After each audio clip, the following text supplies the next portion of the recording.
Hey,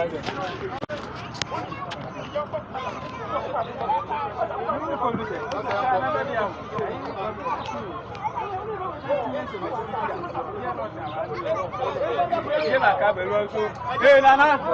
Hey, Nana.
We will eliminate import duties on sanitary pads to improve health conditions, particularly for girls. It's very important, but what we want to really do is to make sure we produce the sanitary pads in Ghana. Until that happens in their numbers, we are going to eliminate the import duties to bring down the cost. The economy is going to grow and grow and grow, and we will have jobs and jobs and jobs. This is the economy of Nana Addo Dankwa Akufo-Addo. The government, of course, has already cut and abolished teacher training allowances and nursing training allowances. The president said even if it was going to cost him the election, he wasn't going to restore them. Didn't he say it? But today, with just 2 months to the election, feeling defeat staring him in the face, he is trying to make an about 10 and say that he wants to restore the allowances. Do you believe him? Do you believe him? We have to treat that promise with the contempt that it deserves. It is a propaganda promise. It is a 419 promise. If you vote for him, he will cancel it in 2017. We cannot trust him and his word on this issue. You can only trust Nana Addo Dankwa Akufo-Addo. Of course, the NDC and President Mahama are going about saying that these reductions in taxes that we are going to implement as part of our comprehensive program of economic reform, they are going around saying that our manifesto promises are going to ruin the economy. I'm just so baffled. You, a president, you have presided in 8 years over the collapse of our economy. If you knew the plan that could work for the economy and be successful, why haven't you implemented that plan in 8 years? Why? If you know what can work for our economy, why is the economy collapsing in your hands after 8 years? You clearly do not understand the economic plans and underpinning the MPP manifesto. So your task is to make our economy work. You cannot do it, and now you want to say the MPP plan cannot work.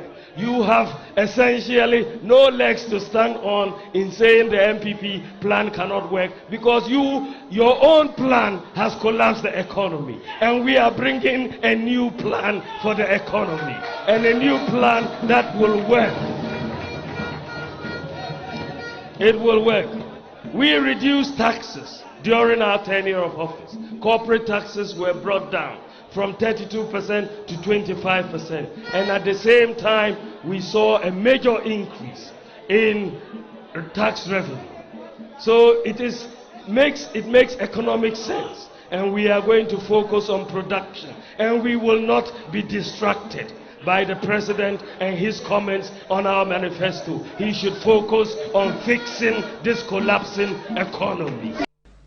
We will eliminate import duties on sanitary pads to improve health conditions, particularly for girls. It's very important, but what we want to really do is to make sure we produce the sanitary pads in Ghana. Until that happens in their numbers, we are going to eliminate the import duties to bring down the cost. People cannot afford private clinics. They died. Kidney failure every single day. They die. But what do you know? You let them use you. You let the government use you as a tool when you cannot even afford basic health care. You cannot afford it. If something happens to you today, you will get nothing from the government. You will get a sorry gift, a little amount to your family, and you'll be gone. You'll be gone. But you brutalize us. You arrest us. You treat us as the sworn enemies. Meanwhile, we are not after you. It is for you. You pray. And you're a terrorist. God will judge you. God will judge you. You will answer to God. You see people die every day. You will answer to God. When you take your parents to Korle-Bu and they can't get dialysis, you will answer to God. God will judge you. God will judge you. And judge your honor from above. And judge your fucking honor from above. God will judge you. You will live in the proud condition. Your pay is not enough. You cannot afford education. The scholarship is not for you. Your children are at home because of this. You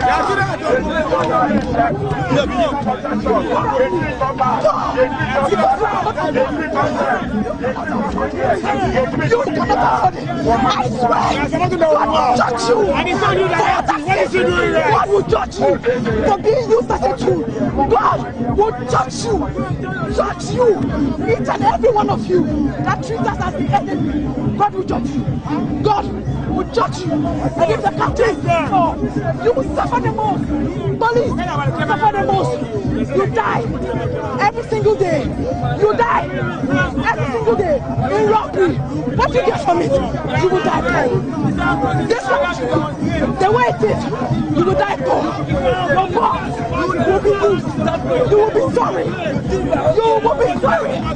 You will be sorry. They pay you money and you think you are all right. He died this morning. He died this morning. It's what I said. Nobody. We teacher can afford 400 cities dialysis. We teacher. And he died. He died. 24-year-old. He died. Not because of sickness. The country failed him. You, I swear, God will judge you. What you did on Thursday. God will My lady, calm down. Wait, calm down. My lady, calm down. I want to hear a story. Calm down. What's your name? Nasiba. I can see. Calm down. You calm down first. Let's start. Calm down, baby. Calm down. You're very angry. I'm very angry. What's your story? I am very angry. I'm more angrier this morning. People are dying each day. The dialysis machine in Korle-Bu got fault. Do you know the number of people who died? A 24-year-old boy died this morning. His father is a teacher. His father is a teacher. Gave over 30 years of his life to the service. Could not afford transplants. Could not afford dialysis. 400 cedis a week. What do you mean? Do you know how much taxes they check out every day? The cost of living. But you bring in flowers for your daughter's birthday. You bring a cake to celebrate 11. God will judge the government. God will judge Akufo-Addo. It will hurt him. It will be excruciating. It will be in pain. Somebody who built his career on protest. He built his career on protest. God will judge him. God will judge him. He will meet his end. He will meet his end. Making people suffer. Look at the Ghanaian youth. Look at every one of them using the police as a tool. Others arrested on Thursday, treated, beaten, and lied about it. Lied about it. Beat us. Lied about it. Said they didn't beat anybody. What is wrong with protest? This country's independence was founded on protest. It was founded on protest. But I guess he doesn't know that because he thinks government owes him. Ghana owes him something. His birthright. You worked so hard to become the worst president ever. God will judge him. God will judge him. Team Korle-Bu and no beer Johnny. Let's say at 7:45. Check-in has started for British Airlines, United Airlines, your friend say Delta Airlines. Young Airport. You pay Johnny. A day. Naka at the day, home sweet home. Yes, it's obvious. Home sweet home. That movie, and the Ghana, I don't know better place for we to live. A day. And you are telling me, and I talk for yourself, don't talk for the police. Police, for majority of them, no matter I say, for material, no property, or for public 2 million, or the other top of one. Yes, no, we doesn't do to say, almost a black in a movie. They are quiet in their pain. A young moon in Omudia Juma, say, Juma, what people are my woman,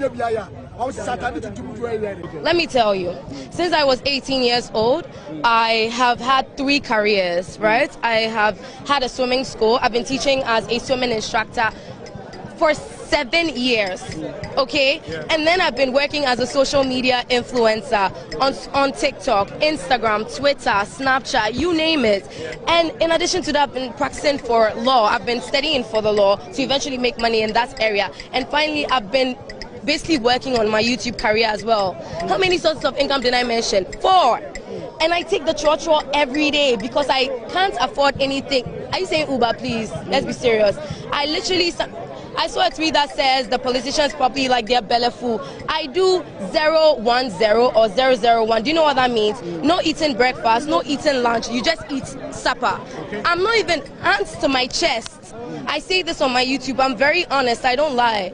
I struggle to even take the trotro sometimes. I'm telling you facts that happen to me. Someone who has 3 sources, 4 sources of income. How? Unless the government is not working. I used to have a car. I used to drive. My brothers and sisters, I used to drive. Right now, for me to be able to afford that car, I just parked there. My dad sold it off. I can't afford this lifestyle. And I'm talking about taking trotro. I'm not talking about Ubering or driving. I'm talking about taking the trotro. At times, I have to make sure that the money I'm holding is enough so I don't get embarrassed. What is it? No, because it's different if you say like, oh, I just have 1 source of income, or maybe I'm not even working. I've been working for 7 years. Give me a break. I should have something to my name that shows that yes, I've been working in this country. Like, he's a human rights advocate. I asked that question earlier. Someone brought up that argument. I was asking them what they make of the president's claim of his record as a human rights defender. I would decline to answer that. Trust me, you don't know. You plead the 5th. I am pleading the 5th heavily. And let me tell you one of the reasons why we are here. The fact that I am pleading the 5th. The fact that I have been silenced, so that if I'm to say anything, then it could be antagonizing the government. The fact that as a citizen of Ghana, I can't answer a question about my president. That is the reason why we are here. We're not timorous souls. Well, at least some of us. Look at us here. We're not timorous souls, so we'll fight to the end. You have to change something. Something has to change because we're not going anywhere. Maybe it was the oldies. Look at us. We're young people. We have energy, and we'll come for you. No, because why is it that the amount of money that was found in our madam's house, and what did they do? They thanked her for her service and was like, he's a human rights advocate. I asked that question earlier. Someone brought up that argument. I was asking them what they make of the president's claim of his record as a human rights defender. I'll decline to answer that. Trust me, you don't know. You plead the fifth. I am pleading the fifth heavily. And let me tell you one of the reasons why we are here. The fact that I am pleading the fifth. The fact that I have been silenced, so that if I'm to say anything, then it could be antagonizing the government. The fact that as a citizen of Ghana, I can't answer a question about my president. That is the reason why we are here. We're not timorous souls. Well, at least some of us. Look at us here. We're not timorous souls, so we'll fight to the end. You have to change something. Something has to change because we're not going anywhere. Maybe it was the oldies. Look at us. We're young people. We have energy, and we'll come for you. No, because why is it that the amount of money that was found in our madam's house, and what did they do? They thanked her for her service and was like, he's a human rights advocate. I asked that question earlier. Someone brought up that argument. I was asking them what they make of the president's claim of his record as a human rights defender. I'll decline to answer that. Just toll the various sections of the road and we'll raise the money to do the roads in Ghana. But it doesn't mean we will not borrow money. It only means that we are going to borrow responsibly and not recklessly. No government can say they won't borrow money. That is ridiculous. So far, the commitments that we received in China before leaving amounted to a total of $15 billion US. What is the difference between the ordinary thief and a political thief?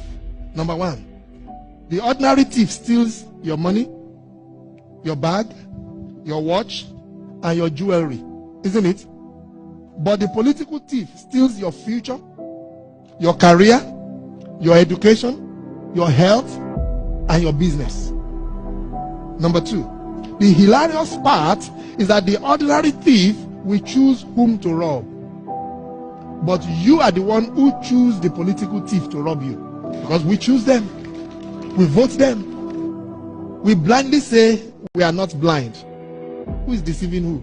The ridiculous part of the whole issue is that we will fight to defend and protect our belongings from the ordinary thief. Is it not? But we fight each other to defend and protect the political thief. Is that not what we do? Thugs will be fighting themselves to protect those that are stealing our career, stealing our joy, stealing our health, stealing our success. What a shame.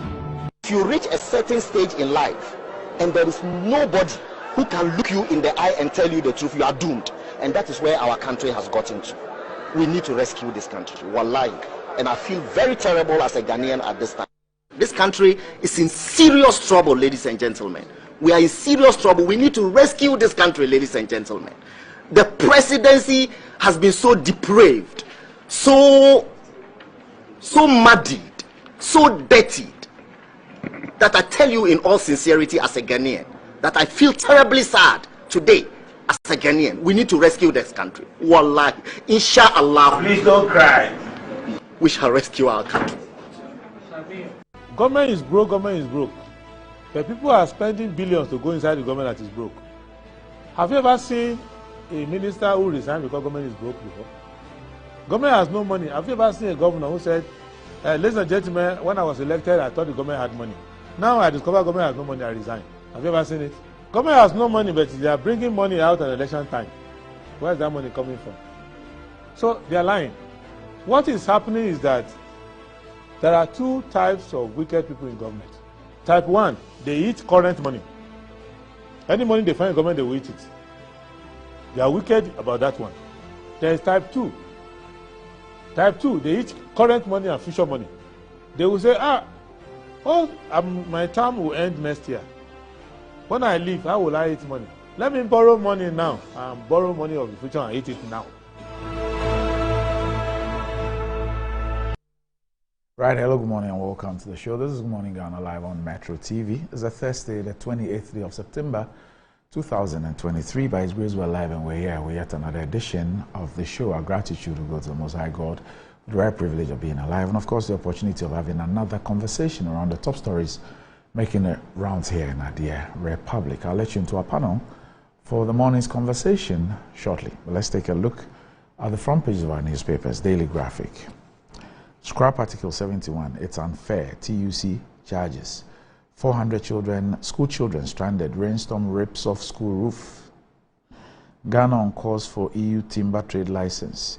CG advocates financial independence of judiciary. Ghanaian Times, measures to ensure public health safety. FDA to clamp down on media over promotion of unapproved medicines. 38th, National Farmers Day to be held in Western Region. Ghana to save $2 billion in 2023 from external debt service suspension. Governor, police chase man for allegedly poisoning girlfriend to death. Daily Guide, stay focused, we'll win. Baumia. Mahama girl trolled over car bribe comment. Kojo Poku endorses VIP. Ken launches donation platform. The New Crusading Guide, stay focused. Baumia tells MPP, stop attacking Finance Minister. MPP cautions Alan Martin. VIP, IT stakeholders push for digital advancement. Plot to destroy Albert Techi Jr.'s businesses uncovered. Alan to form all-inclusive government. The Insight, I'll run government of national unity as President Alan. Mahama, he says Africa has been misrepresented and misjudged. Economic crisis, Ishmael Yamsin accuses government of ignoring signs leading to economic collapse in 2022. As ECOWAS world threat to loom, Burkina Faso parliament votes to send troops to Niger. Daily Statesman, CJ seeks financial independence for judiciary. Baumia urges NPP faithful not to be distracted. Efri Akoto said to inspire Ashanti region with message of hope. Ghana records $2 billion trade surplus. ZODF commits to bettering lives in Zongo communities. Business Finder, 11-point tech roadmap agreed. Dr. Baumia Ati expects to discuss accelerated digitalization. Fruit vegetable farmers must enhance intra-Africa trade. Quick loan services for Access Bank customers. Daily Post, Akufo-Addo's government most corrupt in Ghana's history. Kennedy Pon's campaign team member. Korle-Bu dialysis price increase illegal and outrageous. Minority. Akufo-Addo is part of MPP's problems. Kojo Mpieni, and that's about it for the front pages of our news papers.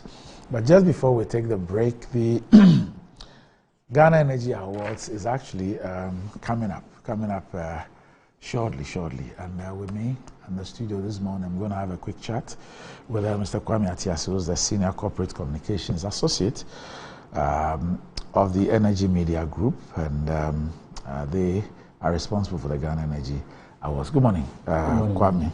Good morning. How are you? Doing great. Yourself? All right. Great. By the grace of God, we're doing well. Ghana Energy Awards. Yeah. What's that?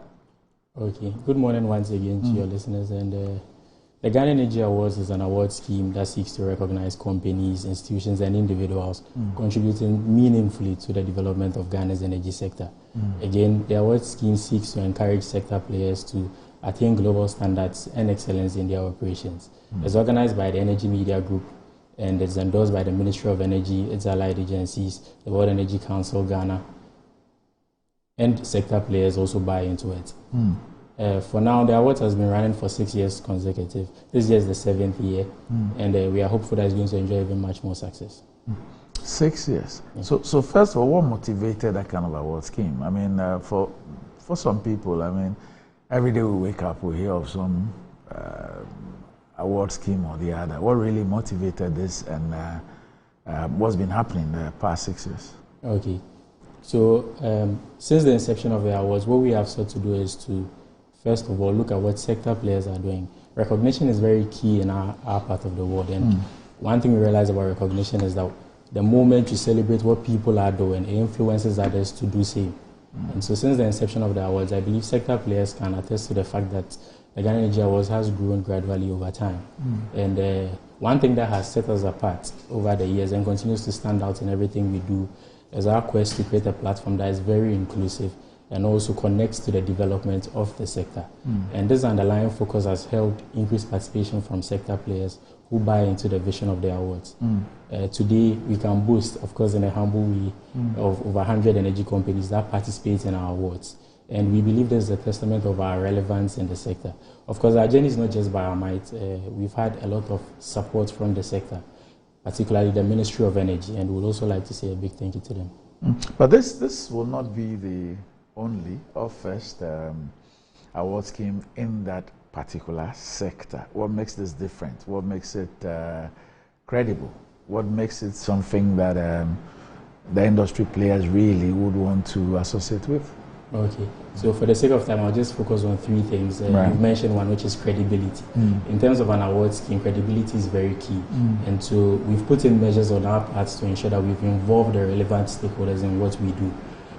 As I mentioned in my introduction, we are endorsed by the Ministry of Energy and the World Energy Council Ghana. It's not just about endorsements, but they are actively involved in what we do in terms of our activities and engagements. The second factor I would come to is integrity. As an award scheme, we try to maintain a fair and competitive awarding process. And so we've put in several measures to ensure that anyone who decides to participate in our awards doesn't feel like they are being cheated in any way. We have very open communication lines about our awarding process, right from nominations to shortlisting of nominees to the determination of winners. Another key layer of integrity we've added is the role of Mazars Ghana, who acts as our validators. Now, Mazars Ghana is an independent body that is responsible for collating results, validating results, and presenting the results to us. That takes off the duty of us as an award secretariat.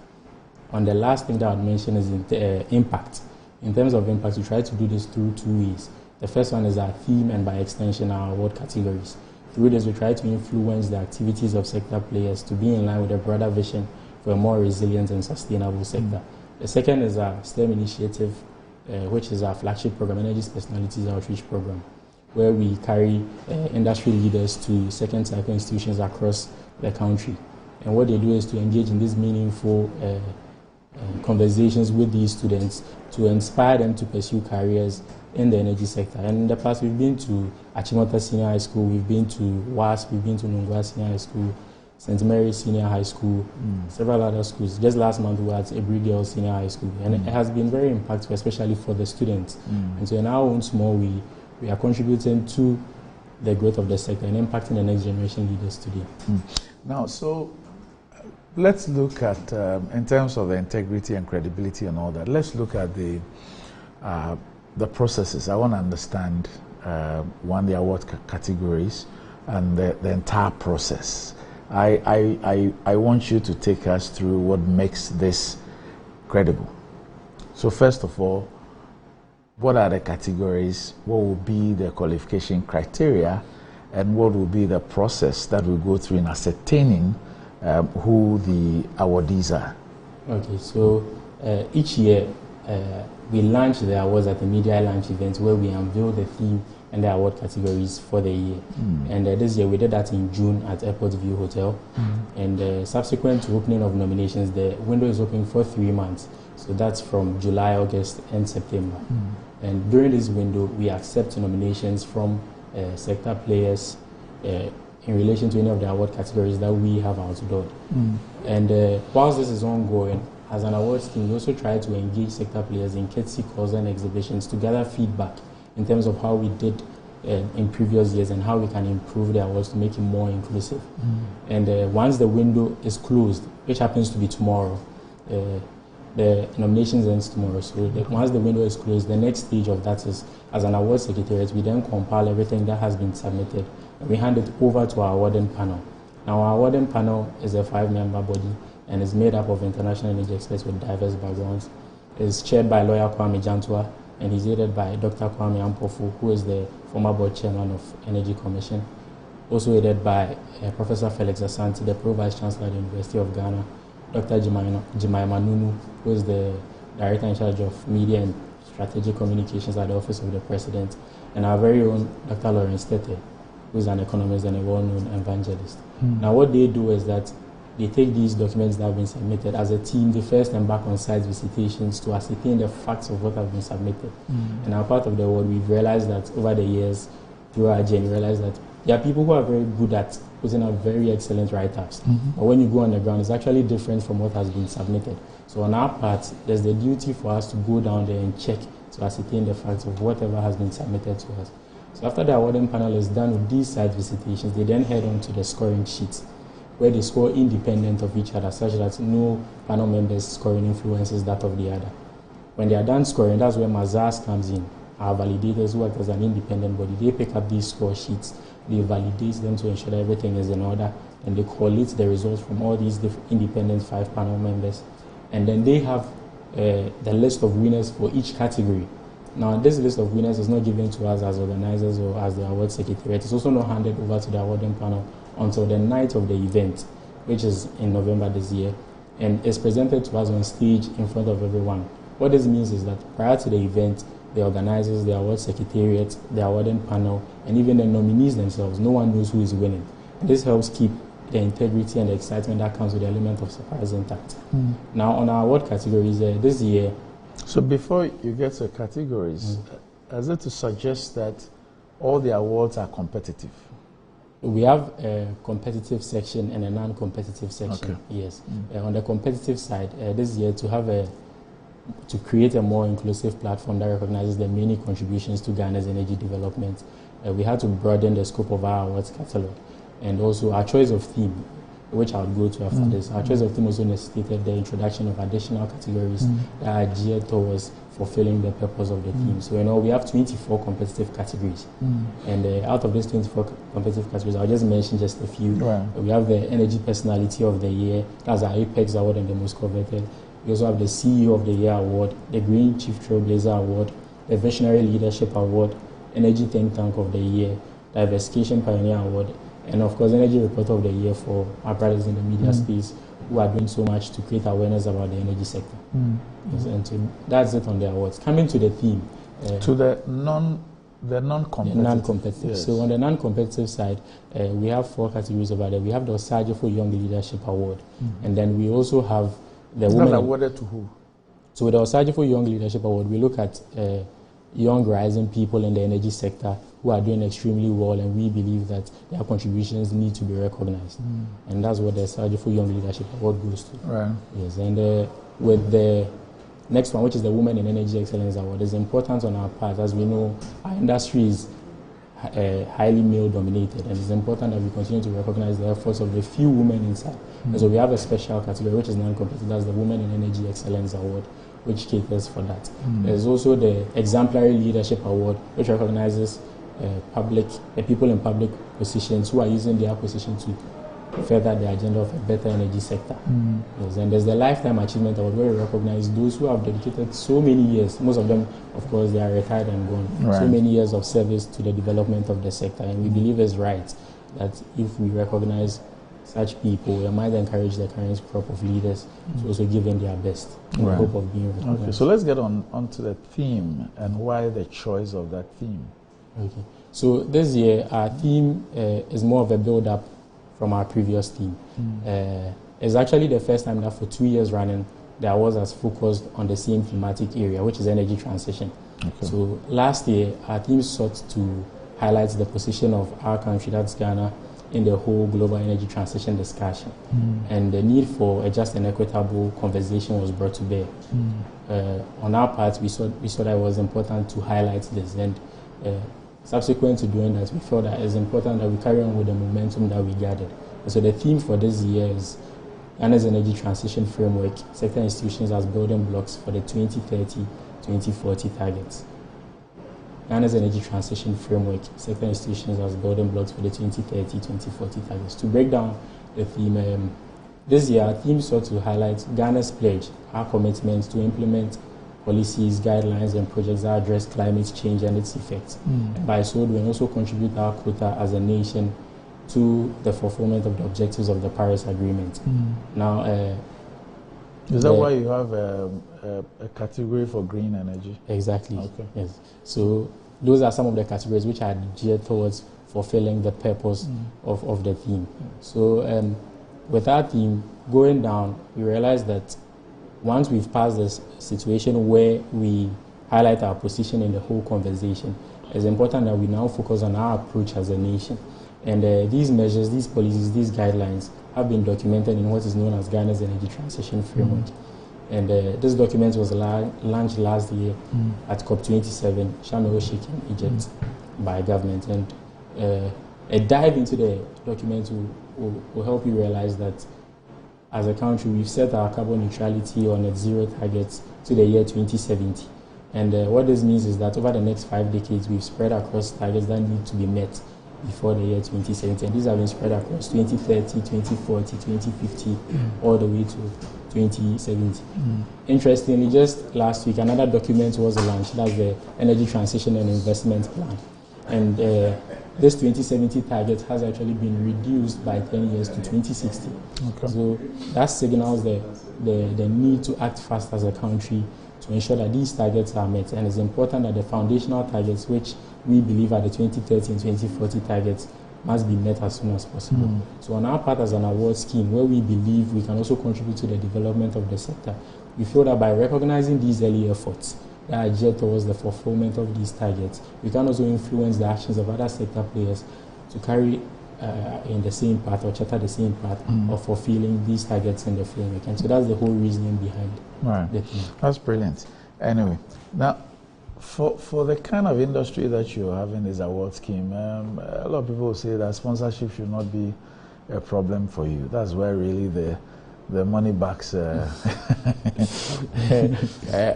on the flip side, people say that, well, that could also influence the awards, irrespective of, the kind of a transparent process that you have actually taken us through. How are you dealing with these issues of sponsorship? And of course, if the people who are watching us and would want some further inquiries with respect to these awards, how do they go about it? Okay, so with sponsorship, it hasn't really been easy. We've always had difficulties, but we've also tried our best. But one thing that has helped us is our vision for the awards and the idea of ensuring that it also contributes to the development of the sector. And so we've always had that immense backing and support from the Ministry of Energy and sector players as well. Regardless of that, we are also always actively trying to get sponsorship from the general companies and public order. We have actually sponsorship packages that cater for every monies that come inside, and they're a reflection of whatever you bring inside. They are in no way related to winning an award in any case. Given the structure which I've laid down out there, you realize that even as organizers, we have no hand even in determining the winners of the award scheme. We are just there to organize and ensure that the right thing is done. So to reach us for sponsorship and inquiries, you can contact us on 030-394-0300. I'll take that again, 030-394-0300 or 055-9300-631, 055-9300-631, or via email info@GhanaEnergyAwards.com. So the nomination ends tomorrow? Yes. And the event itself is when? The event itself is in November 17th. So even venue, you fixed the venue already? Not yet, but we'll communicate that in time. And even though nomination ends tomorrow and is the last minute, it's better to do that now than never. And so we'll also encourage sector players to send in their nominations. How do they send the nomination? So they would have to visit our website, that's www.GhanaEnergyAwards.com. And over there we have further information on all these categories, the criteria that is used to determine the winner of these categories, the criteria that the panel uses in scoring. Every information you need is right over there. And if there are any challenges that they may encounter, they can contact us through the lines and communication networks I shared earlier. And so we are just encouraging them that they should do this before the deadline. The website once again? www.GhanaEnergyAwards.com. Okay. Yes. So last one, before that, it's also important that we recognize our industry partners. So if you would permit me That's just fine. a few seconds to do that. So our industry partners are the Volta River Authority, Buipa Authority, Ghana Gas, GOEL, Menergy Technology, COPEC Ghana, Energy Commission, National Petroleum Authority, BOST, JK Hoggle, PRC, ECG, Gridco, Sunan Asogli, Seaboard, Petroleum Commission, and the West African Power and Petroleum Chamber. You shouldn't have a problem with all these partners. Oh, we're trying our best. Anyway, Kwame Atiasi, thanks for joining me. Thank you so much. I wish you well. And we'll be following up on the Ghana Energy Awards, 7th edition. Yes, the 7th edition. Right, okay. So thanks, Kwame, for joining me. Much. All right, okay. We'll take a break when we return our panel and the morning's conversation.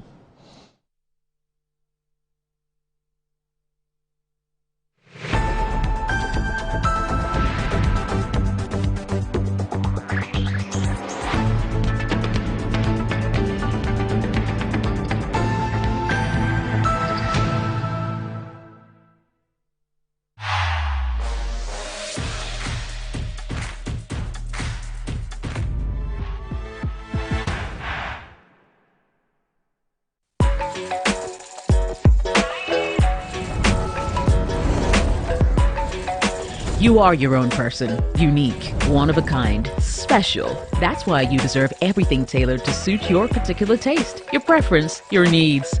Just like MTN Just For You. You can get customized offers tailored to who you are. Dial *141# or use the MyMTN app to get to choose from a variety of offers made just for you.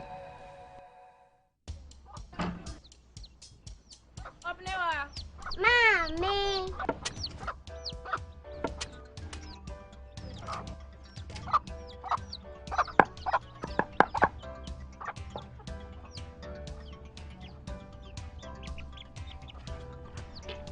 Michelle say, fe.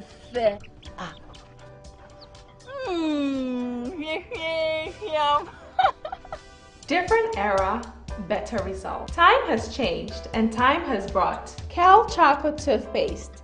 Healthy gums, anti-cavity, fresher breath, and it whitens teeth.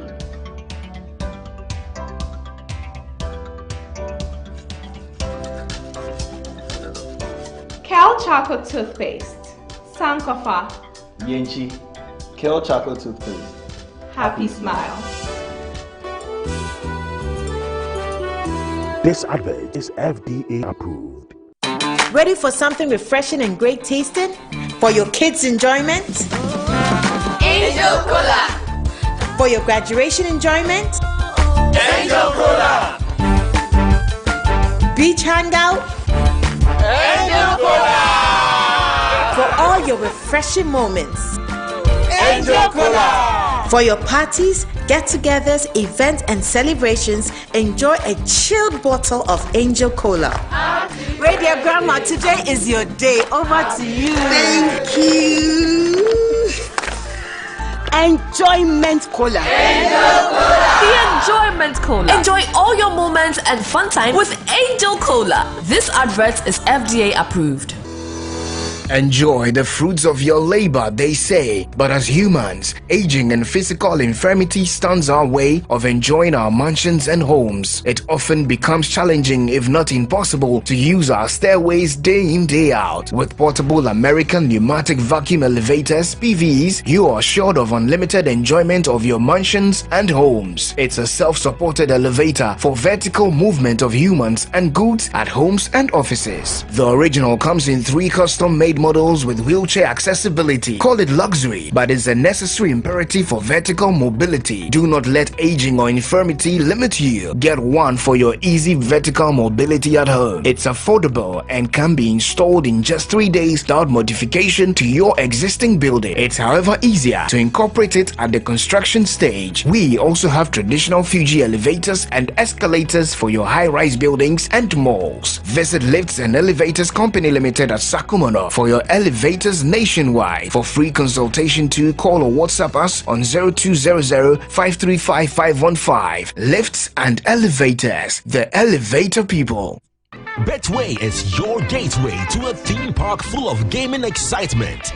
A whirlpool of wonder where your favorite games come to life.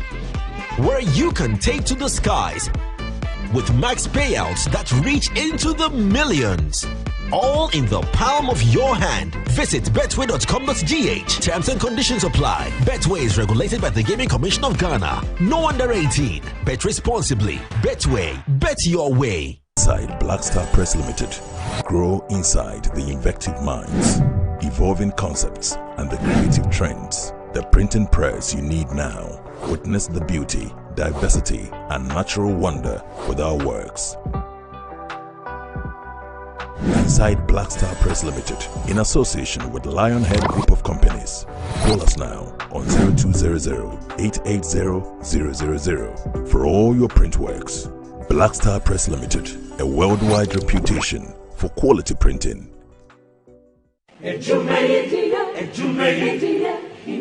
In life, choice is good, but choice plus safety is way better. Your safety and comfort is paramount. Under the cylinder recirculation model, you can buy LPG in a safe environment. All cylinders are inspected and maintained to the best safety standards, so your safety is assured. Just take your empty cylinder to the nearest exchange point and swap it for a filled cylinder. Different cylinder sizes will be available to meet your pocket size. Imagine cooking in a smoke-free environment. This will improve the health and well-being of you and your family. Choose LPG in a safer model of distribution. Cylinder recirculation model, securing your safety, creating more jobs. A message from the National Petroleum Authority under the patronage of the Ministry of Energy. ECG is now cashless. My studio lights are always on.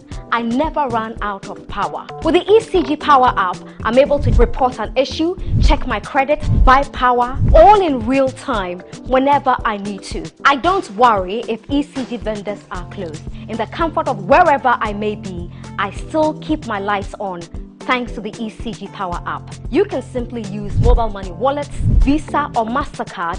It does not attract e-levy. With the ECG Power app, you're totally covered. To download, go to the App Store or the Google Play Store. You don't have a smartphone? Don't worry. No internet? Don't worry. No data? Do not worry. Just dial *226#. This is what I call convenience in your hands. ECG Power app. A yes, simple pa. For over 20 years of serving the world with herbal and alternative medicine, we've been successful in treating complicated medical conditions with a perfect combination of herbal and alternative methods of treatments like homeopathy, naturopathy, reflexology, and many more. We deliver excellent and effective service to people from all walks of life through scientific and traditional means. We have a well-equipped laboratory with advanced diagnostic and treatment devices to help detect your illness, so we know the right medication to be given. At Amen Scientific Herbal and Alternative Medical Hospital, we are proud manufacturers of our own herbal medication.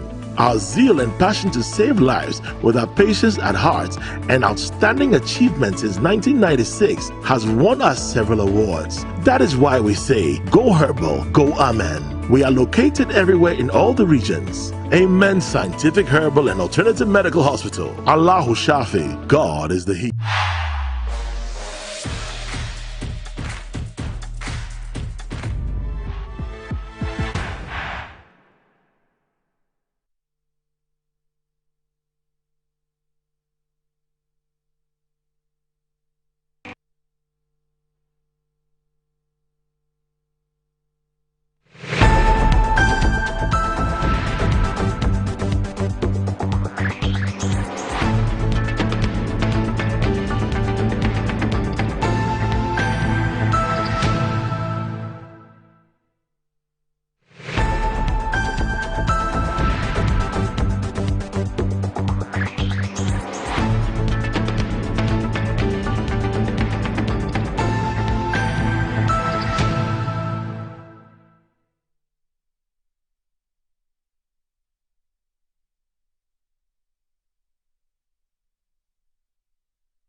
Right, welcome back to the show. If you just joined us, this is Good Morning Ghana live on Metro TV.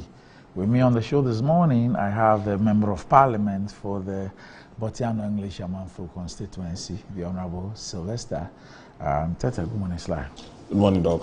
Right, also with me on the show this morning is the Member of Parliament for the Tamale North constituency, the Honorable Alhaji Al-Hassan Suhini. Good morning. Morning, boss. Right.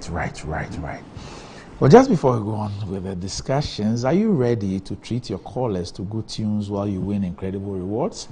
Earn points by purchasing, renewing, copying, or gifting your favorite caller tunes, and you can win amazing prizes based on your total accumulated points. Build as many points as possible and you can win tons of data to stay connected to the things you love, or you can win an amazing 10,000 Ghana cedis cash prize to splash on your favorite things as a perfect way to entertain your callers with music and get rewarded at the same time. Start collecting your caller tunes points today. Visit callertunes.mtn.com.gh, and it's spelled Caller Tunes, so it's CALLERTUNEZ. CALLERTUNEZ. So that's callertunes.mtn.com.gh, or just dial *1355 hash, *1355 hash to get started on MTN. Caller Tunes service promo lasts till 7th of November 2023, and terms and conditions apply. So still talking to you about how to make the brushing of your kids' teeth exciting. And it's simply by using Kale Kids toothpaste flavored with strawberry. It gives a perfect taste for kids and makes them develop a personal attitude and love for brushing their teeth always. Kale Kids toothpaste protects child's gum, prevents cavities, and makes the teeth strong and healthy with freshness all day. Kale Kids toothpaste is recommended for children between the ages of 2 and 6 and is a product from Samara Company Limited, producers of Sasso, and is approved by the Food and Drugs Authority. Kale Kids, happy smile. And enjoy the fruits of your labor. That is what we are told. But as humans, aging and physical infirmity stand our way of enjoying our mansions and homes. It often becomes quite challenging, if not impossible, to use the step. But with American pneumatic vacuum elevators, you're sure of enjoying unlimited experiences of your mansions and homes. It's a simple to use self-supported elevator for vertical movement of humans and goods at homes and offices, and it comes in 3 custom-made models with also a wheelchair access to choose from. Do not let aging or infirmity limit you. Get one for your easy vertical mobility at home or the office. It's affordable and can be installed in 3 days with some modifications to your building. So visit Lift and Elevators Ghana at Sakumono, or you can reach them on 0200535515 or email them at elevator@gmail.com. And if you're thinking of that higher education, certification, and impartation of knowledge, secure your future with Accra Business School, and you can boost your career with the prestigious MSc degrees from KNUST, and you can choose from Human Resource Management, Communications and International Marketing, International Relations, Public Affairs, or IT Management. In just 12 months, the MBA can be yours. Dive into the BSc programs in IT Security and Cybercrime, IT Management and Business Management endorsed by top universities in Ireland and Wales. The Accra Business School also offers flexible entry payment and learning options convenient to you. It's time to unlock your potential and take position. Visit www.abs.edu.gh or call the Accra Business School on 0263 888 or 0263 888 or visit the campus at Spintex Road, Christ Square. Let Accra Business School elevate your future today. And wherever you are, whatever you do, wherever you go, drink Angel Cola, your key to enjoyment. Angel Cola, love it. And ready for something refreshing, great tasting with excellent flavors? Munia, you've got varieties to choose from. There's the Angel Orange for that special occasion, Angel Mango, my choice, Angel Peach, refresh your mood, Angel Apple Lime, my favorite. Angel Drinks produce vitality and maintain fluid in normal balance. Angel Drinks, refreshing, invigorating, and exciting. Angel Drinks are produced by Adonko Soft Drinks Beverage Limited.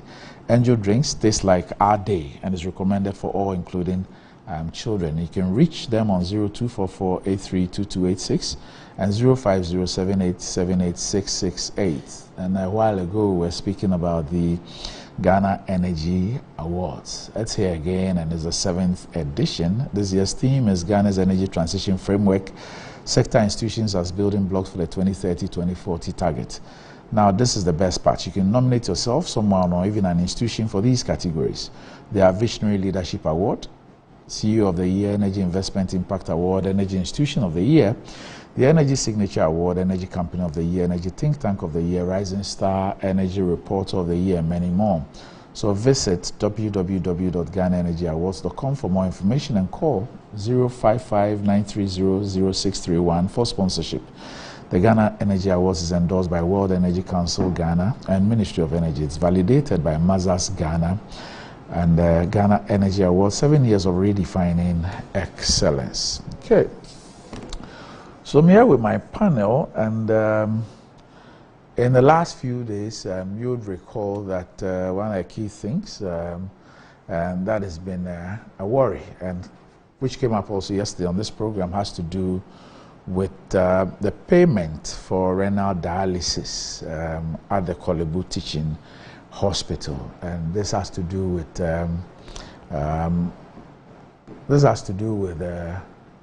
an interview granted by the PRO of the hospital after the media had seen a notice put out which stated that the price had changed. The price for the renal dialysis treatment had changed by about 100%. This raised a lot of issues, and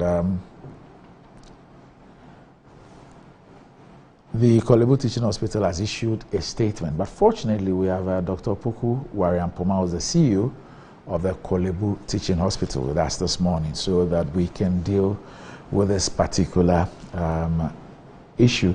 Good morning, Dr. Ampoma.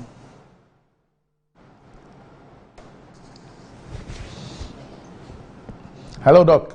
Good morning, Randy, your panelists and your viewers. How are you doing? By God's grace, we are managing. Okay, so there's been fear and panic in town. We saw the notice that said that the price has changed from 300 and something to 700 and something, about 100% increment. And therefore, for those who do like three treatments a week, and therefore 12, they have to cough up in excess of 9,000 Ghana cedis every month for their treatment. And we've seen subsequent interviews by your PRO and others. Some MPs have raised issues, the minority and others. I've seen a statement also from Korle-Bu. What's really happening with the renal dialysis treatment at Korle-Bu? Right. Thank you very much, Randy, and thanks for giving me the opportunity to clarify some of these issues. Indeed, let's stick to the facts. So yes, a notice went up, but unfortunately that was a premature notice, or it was a bit of jumping the gun. The facts of the matter are that our current charges for renal dialysis were set some years ago, and obviously with changes in exchange rates, etc., there needs to be a review. But this review follows a certain process. First of all, the unit in question would come up with their input costs and then make a proposal for the review, which will go through the head of the medical department and then to go through the director of medical affairs. And at each level, there's some scrutiny that is done. And then it comes to the chief executive, who discusses this with management. And if we think this is justified, we then pass it on to Parliament through the Ministry of Health, so that under the Fees and Charges Act, this can be approved. And then after 21 days, we can apply the new tariffs. So this is the process. And what the current notice that went up, it's even at the constituency stage, because it hadn't even come up to the management level yet. So that was a premature notice that went up. But in these days of social media, I think somebody took a shot of it and then it went viral, because administratively, there's communication has gone from the Director of Medical Affairs to the unit to let them know that, there's a process, so let us go through the process, and you cannot enforce those tariffs as at yet. So yes, at the moment, there is some under recovery going on, and we're discussing with stakeholders to look at how we can mitigate the impact on the renal dialysis unit. Now, with regards to the statement by the PRO, there was unfortunately probably some level of miscommunication as well. Why I would say this is that when it comes to tariffs or it comes to import duties and waivers, that has not been withdrawn. But in this, there's a particular consignment that we took delivery of 3 weeks ago. Now, for this particular consignment, there was an element of urgency to it. And so we looked at and these goods were airlifted.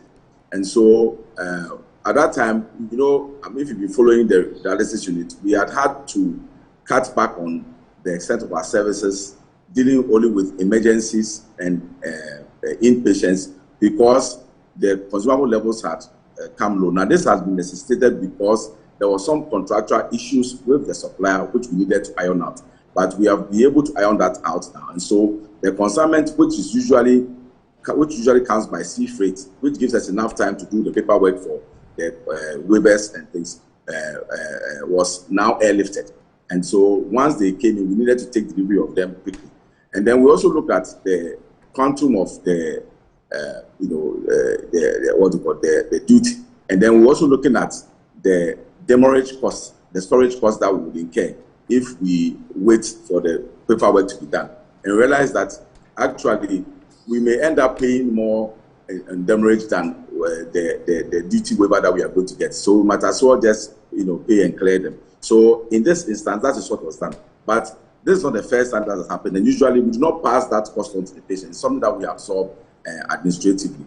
So I want to be clear that there's been no cutback in any waiver or concession. We still have the leeway to write to the Ministry of Finance, through the Ministry of Health, to get the waiver for the duties and taxes on these medical consumables. But the key thing is the fact that these consumables are imported, and the supply that we get it from at the moment, we pay in euros. So definitely, if you look at the trends over the last 2 years, you realize that there definitely has to be some adjustment. But as to the extent of the adjustment, that is where we, at each level, we have to scrutinize and make sure that we are not passing on unnecessary burden onto the patient. So there's a kind of balancing act that we are doing here. We want to be able to sustain the service, and at the same time, we also do not want to burden our patients unnecessarily.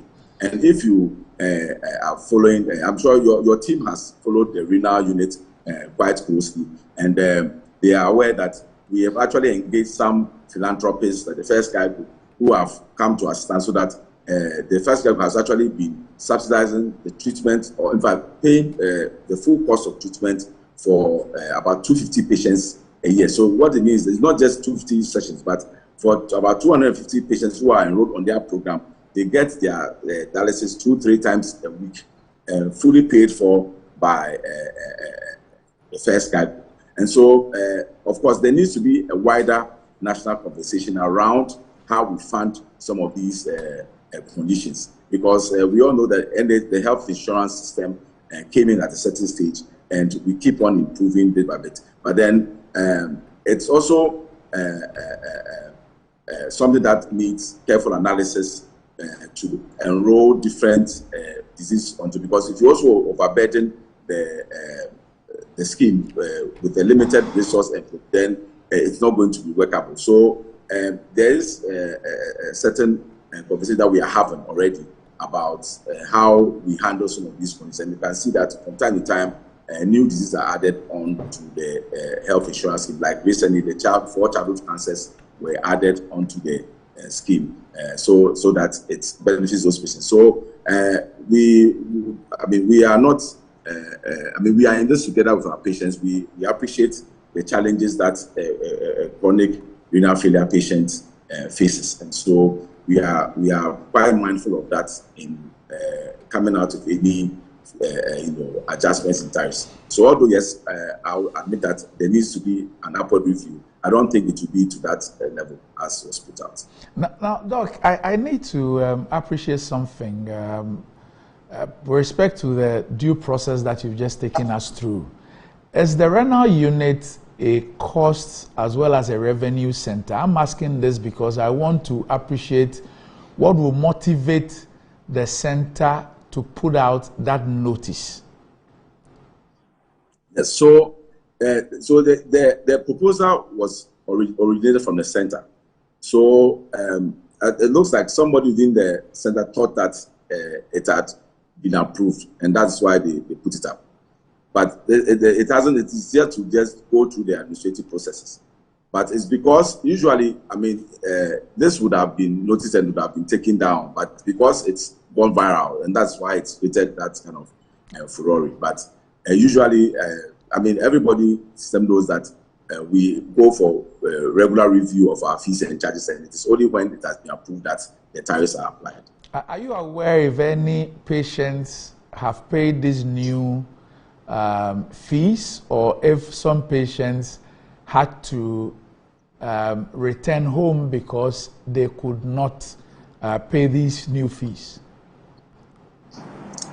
In fact, as soon as this thing came up, a directive was issued from the Director of Medical Affairs to the unit immediately. So, as soon as this was came up, a directive has already been issued. So, if any patients have suffered as well, that's unfortunate, but I do not think there will be many of them.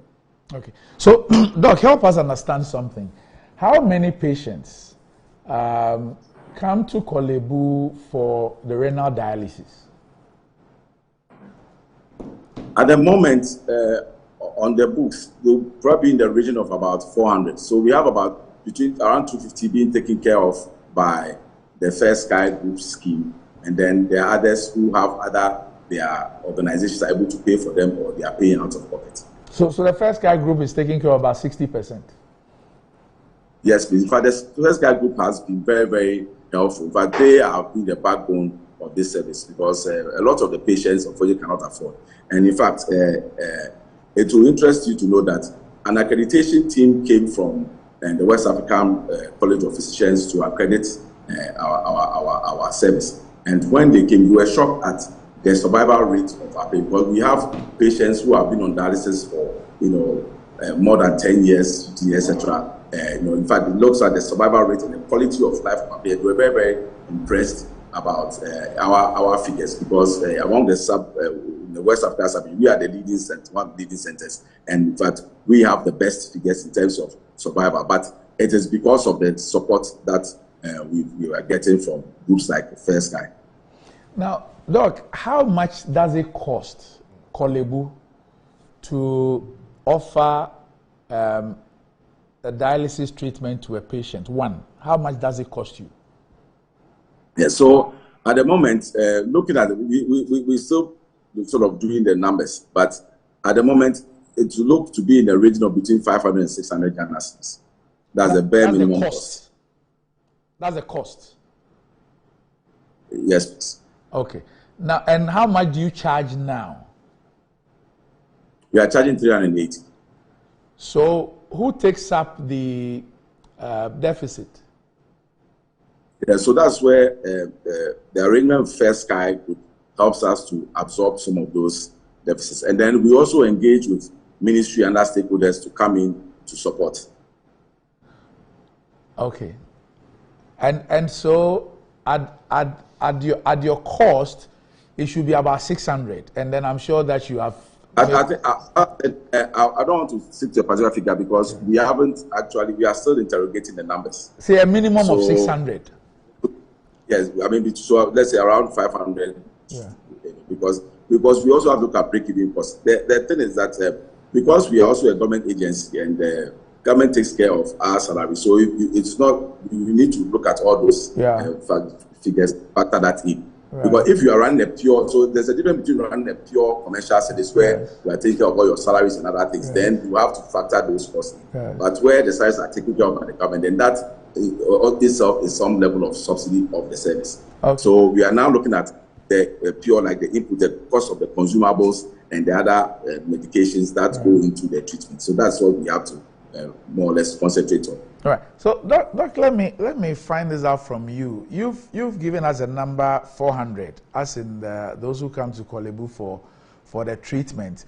Will that 400 be those who are either part of the First Sky Group 250, or those who have the ability to pay the 300 and something And therefore, there could be well more than 400 persons who require renal dialysis but do not report to Korle-Bu because they are not in a position to pay. I mean, that is very possible because renal conditions are not uncommon. And once you have an increase in the incidence of diseases like diabetes, and hypertension, and there are also certain autoimmune diseases that causes it. And then in the population where people consume a lot of unlicensed products, like some of these herbal preparations and various other things, there's a high incidence of kidney failure. But then there's also a smaller population of patients who have what we call acute kidney injury. So, for example, a woman goes to labor, she bleeds a lot. Sometimes it can affect, because of the increased blood loss, it can affect the kidney function. So they have some situation which is called acute kidney failure. So for some of them, they just need a few sessions of dialysis, and their kidney recovers, and then they're able to live a normal life without requiring dialysis. So there's that group of patients as well. And so what we've done is to try and stratify the first guide group support so that for some of those patients, we are able to provide them that support so that they can live a normal life.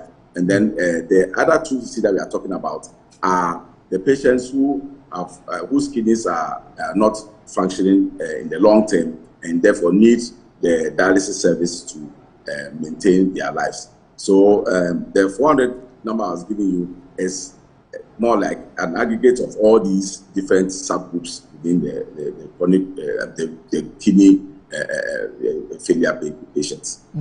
Now, Doc, I've been looking at some data which has to do with the regional distribution of functional dialysis centers and patients per million population in Ghana. And the data suggests that Greater Accra and Ashanti have the highest number of HD centers. So Greater Accra, for example, has 26 with 227 machines. And Ashanti has 39 with 96 machines. Now, if you take these two regions out, and I'm sure that many people might say that these are even inadequate, but if you take them out, these two regions out, you look at Bono East, the number of centers 1, number of HD machines 3, Bono 1, number of HD machines 2, Central Region 1 center, number of machines 10, Eastern 1 center, number of machines 8, Northern 1 center, number of machines 5, Volta 1 center, number of machines 3, Western 1 center, number of machines 2. Now, if you take Upper East, Upper West, Western North, OT, Northeast, Savannah, Ahafu, these regions have no center and therefore zero number of machines. This data is quite disturbing.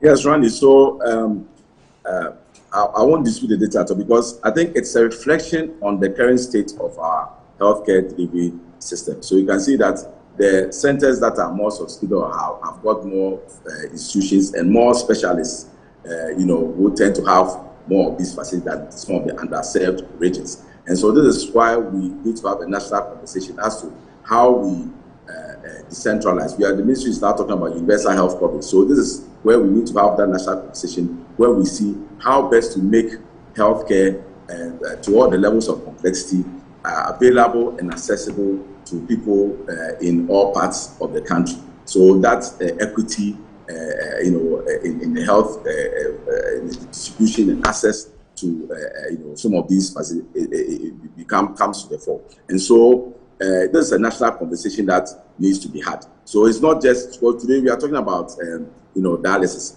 but you can say that for even things like neurosurgery, reconstructive surgery, for various other conditions. But so that we need to have that holistic discussion about how we make sure that we deepen and widen the coverage of healthcare services within the entire nation. So to call for investment, to also call for training, to call for deployment of resources, etc. So I think that's the kind of conversation that needs to be had, and all these subsets will then fit into that.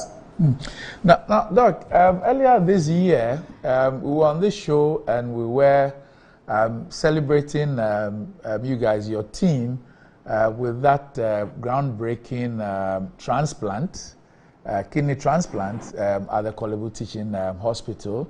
And one of the reasons why we were celebrating that had to do with the fact that you had an entire Ghanaian medical team. There were some foreign medical personnel, but we understand that they were just there for what you call a morale boosting appearance, but they didn't actually take part in the operation, and that was supposed to be a major breakthrough. We were now going to have our Ghanaian experts actually do these transplants right here in Ghana, the cost-saving measures and all that. How did that happen, and how are you advancing that further? Because there obviously are hundreds of Ghanaians who require kidney transplants. Yes, thank you very much. I think you've asked a very, very important question. So, yes, as an institution, we've been looking at the offering renal transplantation for patients, because what happens is that if people are coming with renal failure, you put them on the dialysis program. That is for life, and so the only way they can exit out of a dialysis program is to be able to offer them kidney transplantation. And so we thought that it's because otherwise we keep ballooning the numbers of people going for dialysis, and you can imagine the cost build up to that, and it is unsustainable, in any system. So in every, if you go to advanced countries, you find that there is a regular transplant program that that helps to wean people off kidney dialysis. And so this was something that, in collaboration with our partners, we were able to put together. Gratefully, First Sky Group took care of the cost of this transplant exercise, and so we were able to be successful. And so we are going to roll out a consistent program where we are offering the option of having transplant to our patients locally. Now, that also raises another question, in the sense that how do we get organs to transfer to these patients? At the moment, what we have in place is that a person who is a living relative of the patient, or a friend of the patient, and whose tissues come or who matches, the blood group and other characteristics of the patient, donates one of their kidneys. God has given us everybody 2 kidneys. So thankfully, the kidneys have got a lot of reserve. So you can actually, live, if you are a very healthy person, you can actually live on half of 1 kidney, But so you can live your life on 1 kidney. So you can donate 1 kidney and then still be able to live a relatively normal life. So these people go through those tests and then they are placed for the transplant program. But then that also raises the question that what about those who cannot find somebody who is willing to donate a kidney to them? That is why we started the conversation about having a law, in Ghana that governs tissue transplantation, so that some people can enroll onto the program, so that they can say that in the event of my death, you can harvest my organ and then use it to benefit somebody else who needs it, so that even in people's deaths, their deaths can become beneficial to somebody, or then they don't just die, but then even though they are dead, they live on through the help that they've given another individual Ghanaian. So that is the conversation we're having, and we are making some proposals to go to the ministry, to Parliament, and to Cabinet for consideration and approval, so that that regime can become available within the country. And I think that will also help to wean off a lot of these patients of dialysis. Because if you look at our population of kidney patients, a lot of them are relatively young, and that's something that is quite striking. So many of them are very young, some in the university, some just starting off, in the field of work, etc. And so you can imagine that if they are going to spend the rest of their lives on dialysis, that becomes quite a challenge, So we think that this is the way to go. But Another conversation we also have to have, which is very serious, is that we also need to look at preventive strategies, because a lot of Ghanaians are consuming all sorts of things that can cause harm to their kidneys, and also how people generally look after themselves, making sure that they hydrate.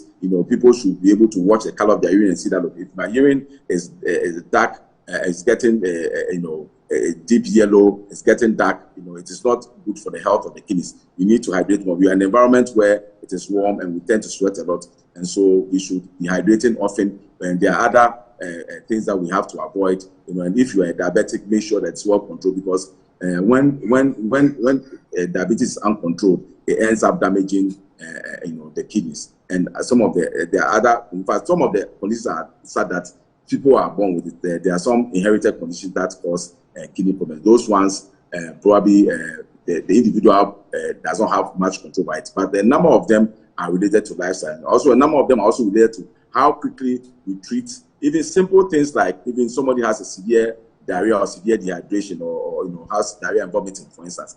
And that simple condition, if you don't hydrate the patient well, the kidneys can pack up. So it is about all of us being aware, and also having regular screening programs, so that at a certain age, people should be going for medical screening to check their kidney function, liver function, heart function, and this is something that we should encourage, because even, and of course, this requires also a mindset change, even from we, the caregivers, because if somebody walks to the hospital and says, "Oh, doc, I just want to come and do a checkup," people, unfortunately, some healthcare workers look at the person and wonder, what's wrong with you? Why you have nothing to do? But I think we should be encouraging people, to do that. Just like how we take our cars for routine maintenance and service, and even though the cars are functioning normally, we know that, look, at a certain time we have to take them from it. So must treat our bodies. What is more expensive or more important than our own lives? And so I think this is a wider national conversation that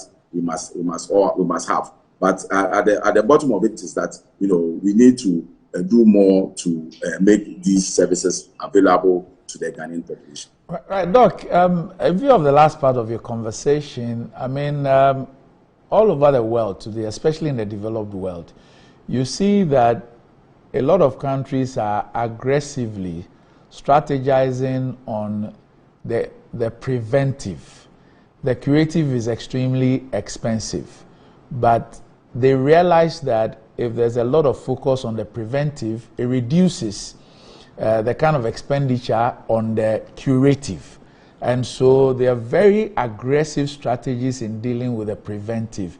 It appears that for us here, it is just talk and talk and talk. In some of these countries, they've even gone far into even legislating and making it mandatory, some of the things like the checkups and all those things, in order to focus on the preventive, believing that once they succeed largely with the preventive, it will save them a lot of money that would go into the curative. Yes, I think I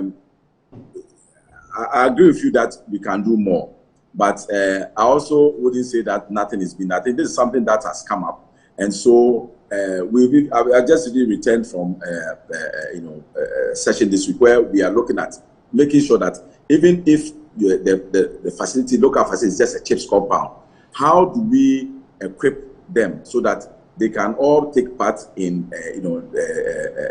this exercise in terms of making preventive services available right at the local level, so that if whichever facility that you visit, whether it's a CHIPS compound, whether it's a health center, whether it's a district hospital, regional hospital, teaching hospital, we should be emphasizing on the preventive aspect of healthcare. And that's why we have trained a lot of community health nurses that are being rolled out. And so this is something that has started. Of course, I agree with you that we are not where we are supposed to be yet. But I think this is where all of us, put our minds and effort together and keep our eyes on the ball and make sure that this becomes a reality in every part of the country. So I agree with you that we can do more in this regard. And I think it calls for creative effort. And then I think that we should also have that kind of national conference where this thing becomes not just something that is belongs to one. It shouldn't be a partisan issue. It's something that crosses partisan lines, and we all engage in it so that whichever regime is in place, they make sure that they continue along those lines. I think largely that is the kind of conversation that we are having now, and I believe that we should see some more better results going forward. All right, Doc, I need to let you go, but I've just been wondering. So, in terms of renal dialysis and the local kidney transplant, really, what would we have done, and what would have been our situation if the First Sky Group had not stepped in? Randy, I think your guess is as good as mine, and so that's why we are very grateful for the First Sky Group, and we are also encouraging other people to come in, because we are also engaging with the Ministry National Health Insurance Scheme to look at that. So in fact, there's a proposal at the moment to make sure that for at least acute kidney failure, and that should come under the what do you call it, the health insurance scheme. So this is a conversation that is ongoing at the moment, and I'm sure there will be some announcements on this going forward, because some of the patients started off as acute renal failure patients, and because they didn't get that support, then it becomes a chronic thing that you need to spend the rest of their lives on dialysis. So those are some of the things that if we have that mechanism in place where somebody gets into acute renal failure and can get that support, they can be prevented from getting to a stage where they become chronic renal failure patients. Of course, we've talked about the preventive strategies that we All right. So, Doc, let me thank you for your time this morning and for providing a lot of clarity on these issues. I'm sure that going forward, we'll have a lot more to speak about. Thanks a lot for your time.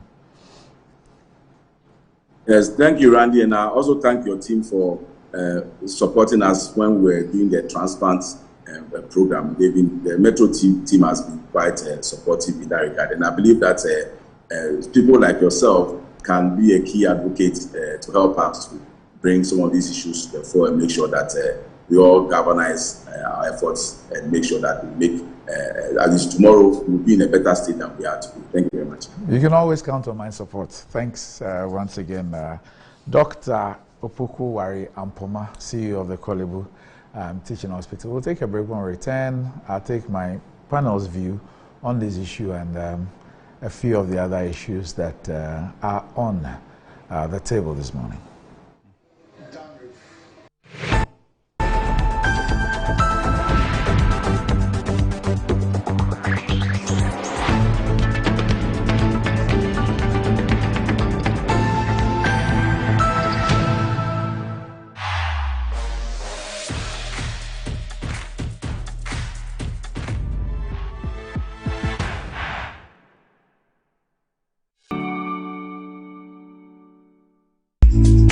Good afternoon, Mr. Ampedu. Good afternoon, Mr. Asari. How is business doing? My business is collapsing. Why is your business collapsing? I sold my products and services to my clients on credit, and my debtors are not paying their debt. Have you heard of Rosic Consult Limited, a debt recovery company operating in all the 16 regions of Ghana? Not at all. Mr. Ampedu, all you need to do is to contact them on their customer service line. I recommend Rosic Consult Limited, a debt recovery company to financial institutions, businessmen and businesswomen, other companies, and also individuals. Rosic Consult has 98.4% debt recovery rate. We have professional debt recovery managers. You are assured of swift debt recovery. No recovery, no commission. For Rosic Consult Limited, no more write-offs. And we pre-finance the recovery ourselves.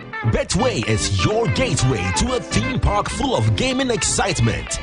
A whirlpool of wonder where your favorite games come to life.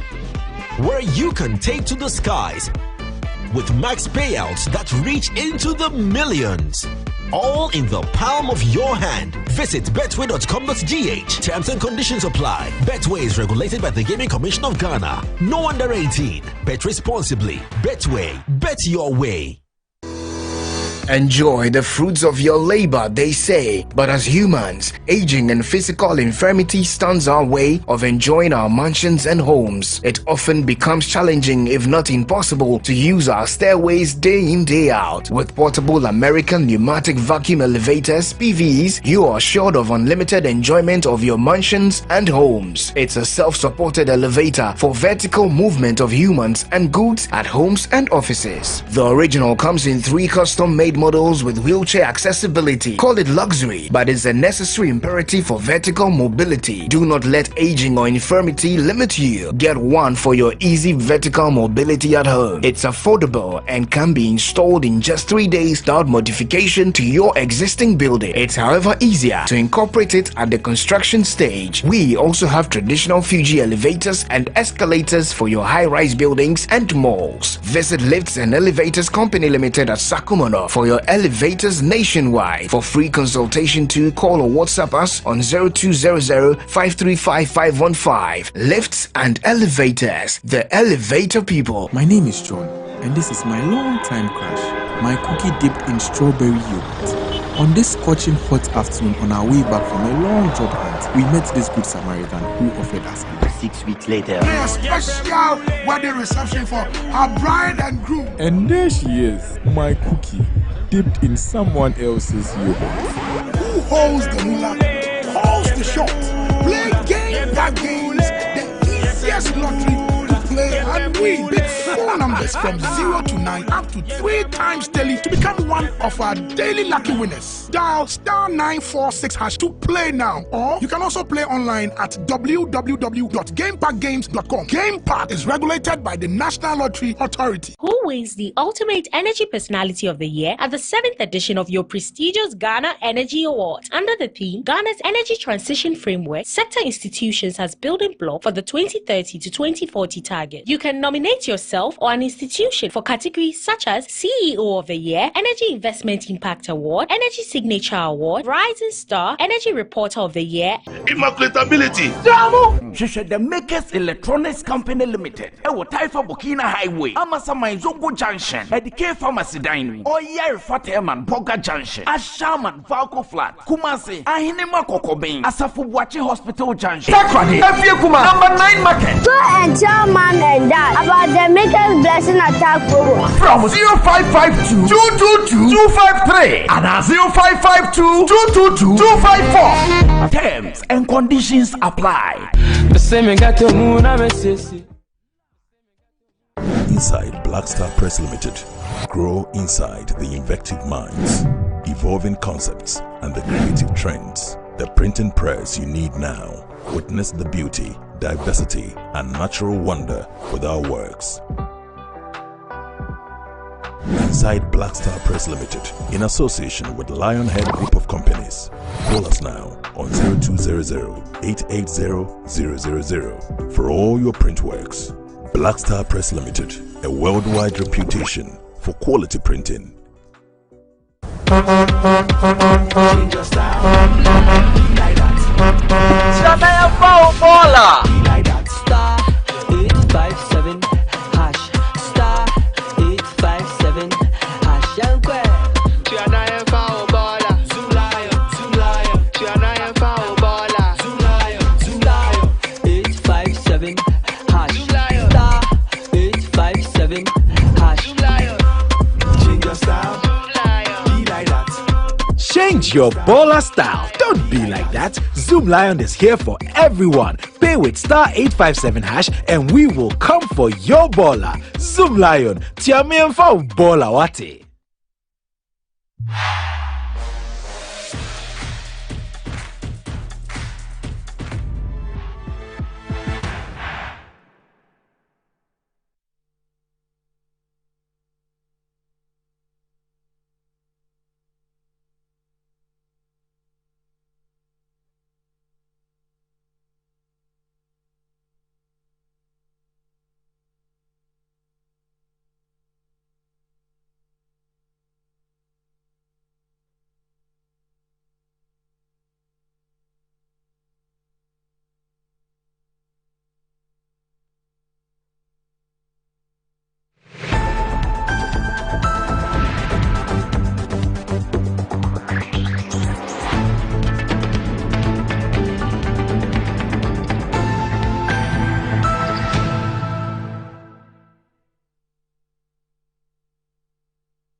Right, welcome back to the show. If you just joined us, this is Good Morning Ghana live on Metro TV. Still with me on the show, I have the Honorable Sylvester Tete and the Honorable Alhaji Al-Hassan Suhini.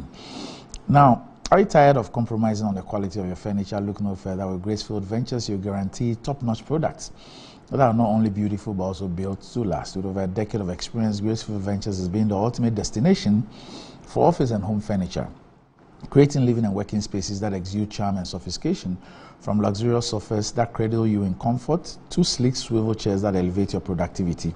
We have it all. So go on, visit our plush showroom at the heart of Kisem and Accra from Monday to Saturday. Call us on 0501-672-776 or 0501-672-777. Gracefield, bringing world-class furniture and exceptional service right to your doorstep. And what does wealth mean to you? Do you want to live like a tycoon? Remember, us got the Mola, got the power. Ghana's newest lottery game draws live on Adom TV at 9 a.m., 12 p.m. and 6 p.m. daily. Now pick up your phones, tablets and computers and download the Game Park Games app on Play Store. You can also play on the website at www.gameparkgames.com or by dialing *946# on all networks. Just choose 4 numbers from 0 to 9. It's easy to play and easy to win. Charlie, make we play this game and make some mola. Nobody beats our odds in Ghana. Game Park Games, 1 mola, more power. This game is regulated by the National Lottery Authority and it's not for persons under the age of 18. Play responsibly. And I'm sure that you remember back in the days, those who are a little older, how the parents used to brush my teeth with the penduncle of plantain. They say bodiatry mixed with charcoal. Okay, so charcoal has essential medicinal properties that help remove toxins from our bodies. The natural absorptive property of charcoal helps to remove the bacteria that produces bad breath in the mouth, hence giving you a fresh breath. So Korle charcoal toothpaste has been formulated and produced under strict hygienic conditions with all the necessary production protocols and has been approved by the Food and Drugs Authority, FDA. Constant use of Korle charcoal toothpaste gives you a good fresh breath, whiter teeth, reduces dental plaque, makes the gum healthy and strong, prevents cavity, upset stomach, hangover, and so on. Korle charcoal toothpaste is recommended for adults and children from 6 years. Korle charcoal toothpaste for white teeth and fresh breath all day long. And this is another quality product from Samara Company Limited. Korle charcoal toothpaste, happy smile. And Ayesoko, Betway's cash outs just got way better. Enhanced early, partial, and auto cash out features lets you cash your bets out early, cash out a portion of your ongoing bets, or even set your bets to cash out automatically. All this to give you way more control over every thrilling bet you place. Sign up today at betway.com.gh. Terms and conditions apply. Regulated by the Gaming Commission of Ghana and not for persons under the age of 18. Betway, get way more. Slide. Renal dialysis. Yes. Right, good morning. Good morning. Good morning to my brother Suhini. And before I move on, let me say very beautiful happy birthday to my municipal chief executive, Mr. Joseph Nyani. It's his birthday today. And of course, incoming assemblyman for Botian, a man from electoral area, Jonathan Odate-Lapte, popularly known as Odi. And my good friend John Sani of Mpoho, Member of Parliament for Mpoho. It's his birthday today. I wish them the very best of the day. Randy, I think that I was alarmed yesterday as the news broke for the cost of renal treatment having been proposed to have shot up to over 100%. For a moment, I asked you questions, and I'm happy that management of Korle-Bu Teaching Hospital had to quickly put up this press release to be able to assuage the fears of the Ghanaian population. It also gave a sense that Ghanaians are concerned about some critical decisions we take as a country. And I knew from day one it was not going to hold because, to the best of my knowledge, this hasn't come to Parliament. And if you look at government-owned position on services that has to be rendered, the increment was 15%. So I wonder how an institution could go to the extent of increasing. In fact, the news item was that it's been increased by 100%. In any case, the processes, from what the chief executive said, the department had made proposals, and like any other institution, you make your budget, you look at the cost of running the department and all that. They make a proposal to management. Management will sit down and probably have to take it to the board. Korle-Bu has a board, and if these considerations are upheld at the board level, then it becomes the policy that has to be forwarded to the ministry. And of course, the ministry will make an input before subsequently coming to Parliament. And I believe that by the time they go through all these processes, obviously, we won't be seeing these hikes. They will make a justification for the increments they are looking at. And then, of course, government has an obligation to look at these conditions, the cost of treatment, and if it has to meet them halfway. It might not always be money, but some interventions that could meet the cost of running these renal services to the patients. So I think that people should be careful. And it also goes to how sensational we are as a people.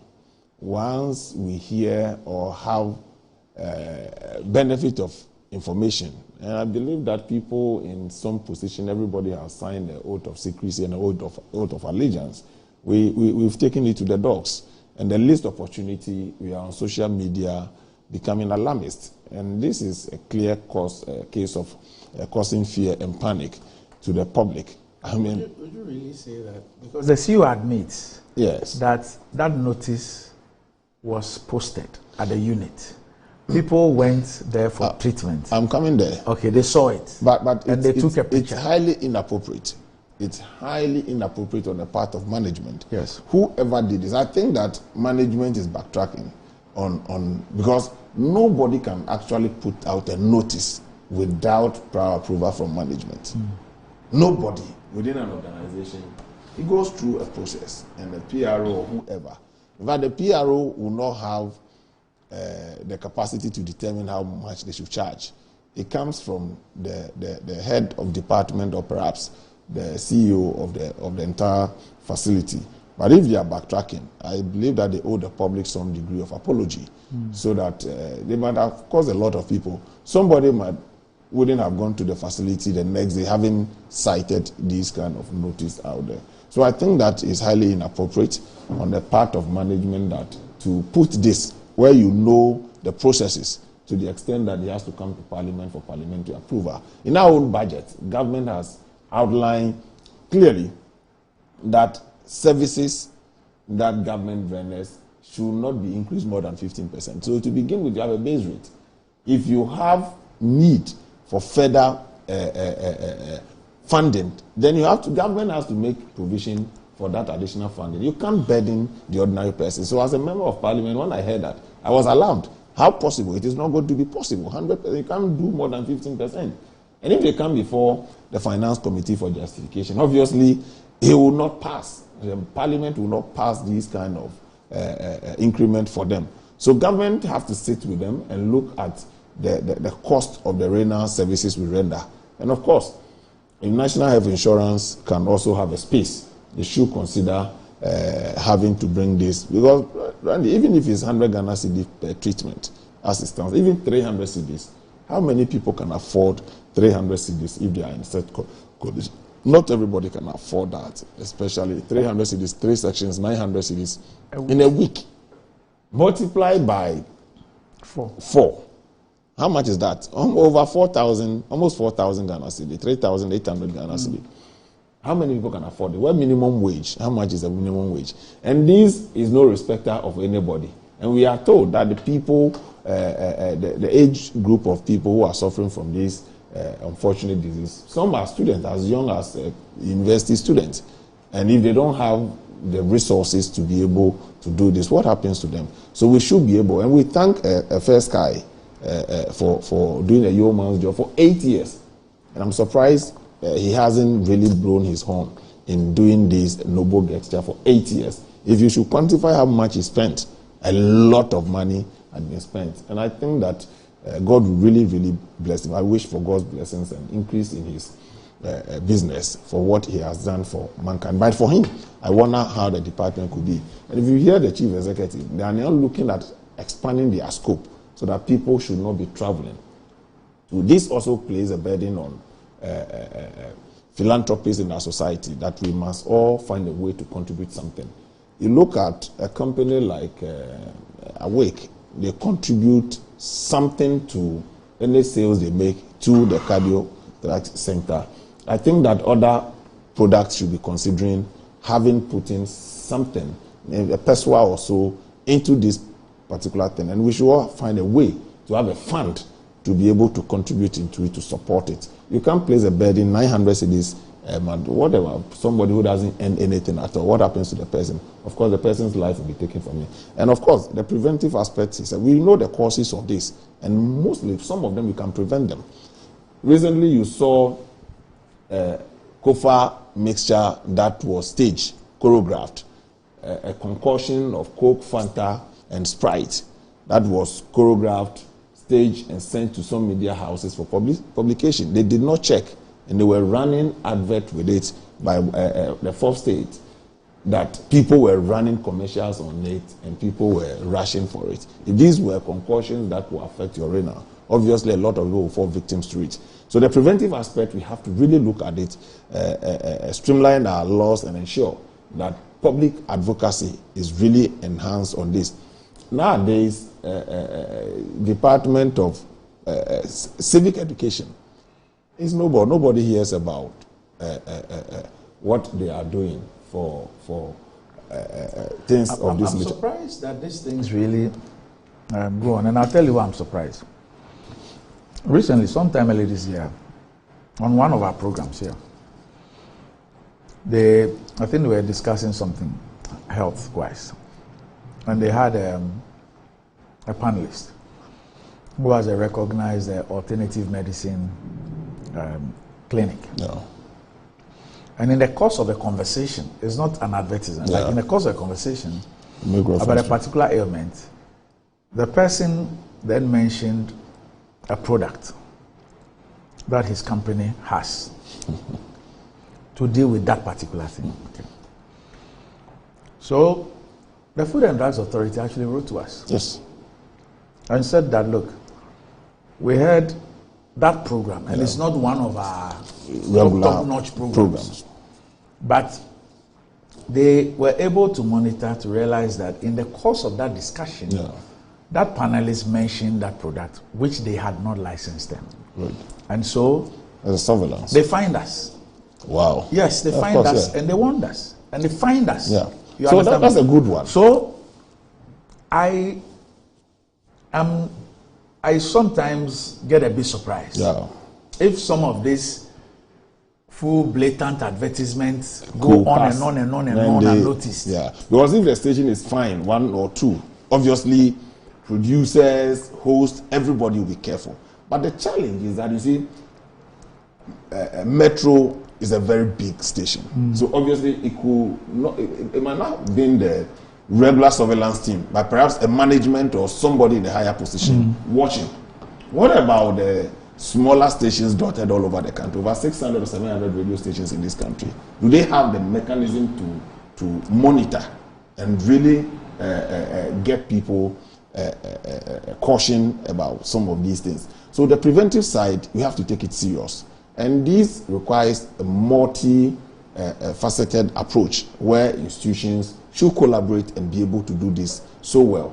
Other than that, look, we're putting our life at risk. If Accra is hosting about 430 renal patients for treatment, you can imagine what happens in other parts of the country, and those who don't even have access to it in the first place. If these conditions are prevalent in the rural areas where we don't have readily available facilities to deal with it, it means we'll be losing a lot of lives. And like you said, we are recording high percentages among the youth population. That's a threat to our survival as a country. And I think that we should take this serious, and government should really have a position on this matter. The health ministry itself should look, because what they are telling us, but for a benevolent institution like First Sky, it means this situation would have been occasioned many years back, of the cost of treatment would have been occasioned many years back. So if government is looking at 15% increment, obviously we should be looking at how to really fund it and make it more affordable, efficient, and reliable to patients. We don't know where we'll be victims or family members will be victims of this, and we have to rely. I mean, if people are calling on you on daily basis to cough 300 cedis a week, 900 Ghana cedis, it takes away a chunk of your salary. And nobody should think that is not me. It is a national conversation that we need to have. So let's look at some other sources rather than burdening the patients in this. And this is a crusade that we must all devote our times to and make sure that it works. Right. Randy, good morning to you once again. Good morning to my brother Sly. The other day I heard him on the set declare his support for Dr. Baumia. We'll get there. After the warning, so we'll get okay, after Alan's campaign, crash landed.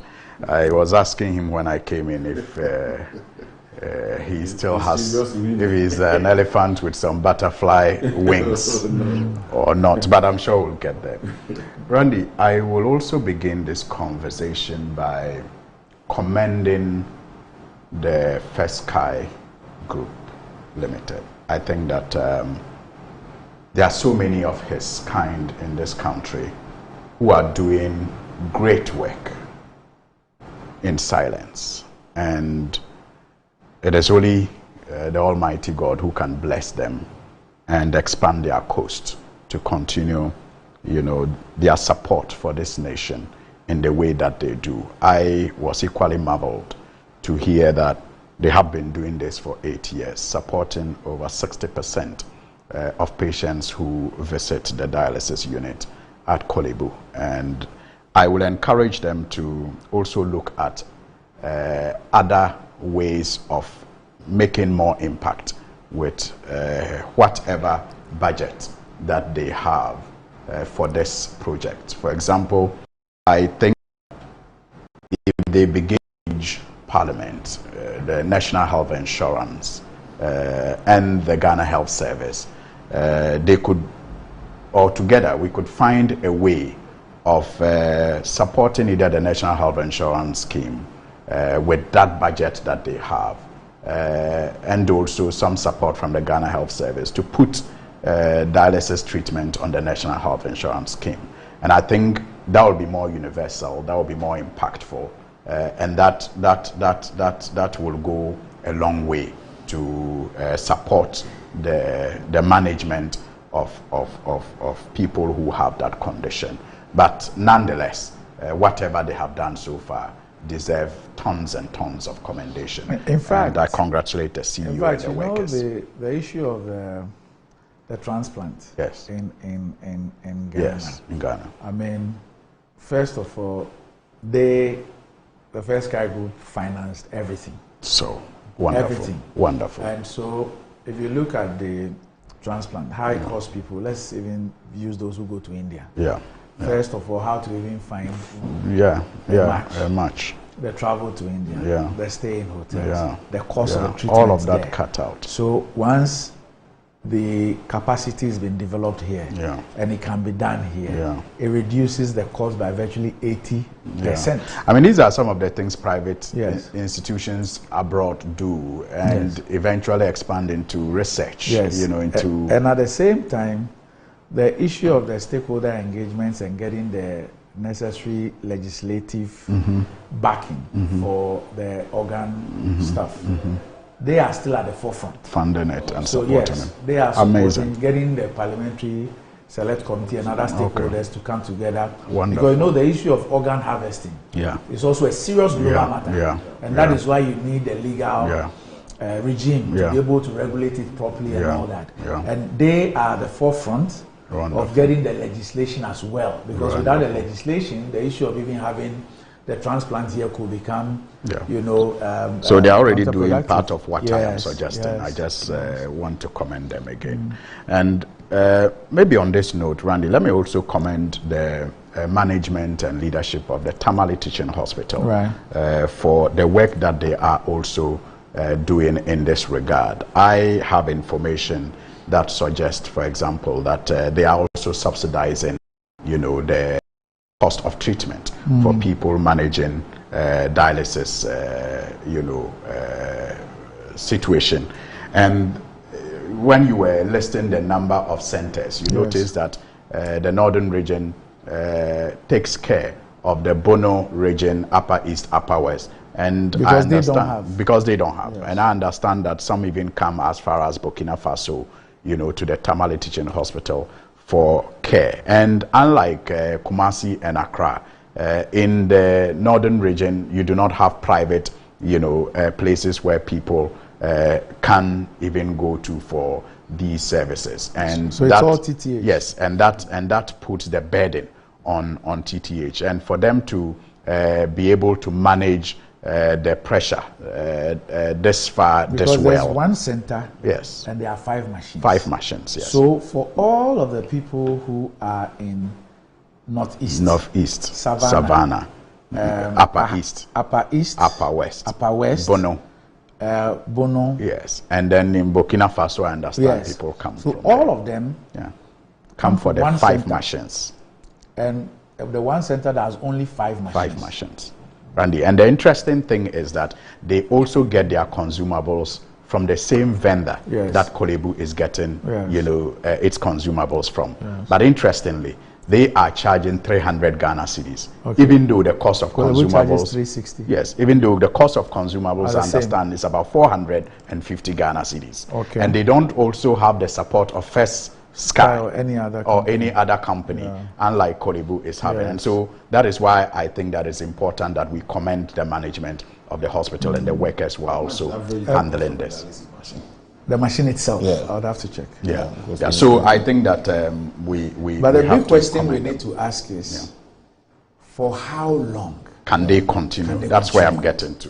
That's where I'm getting to. And see, Randy, I also think that the CEO of Korle-Bu Teaching Hospital was just being a CEO,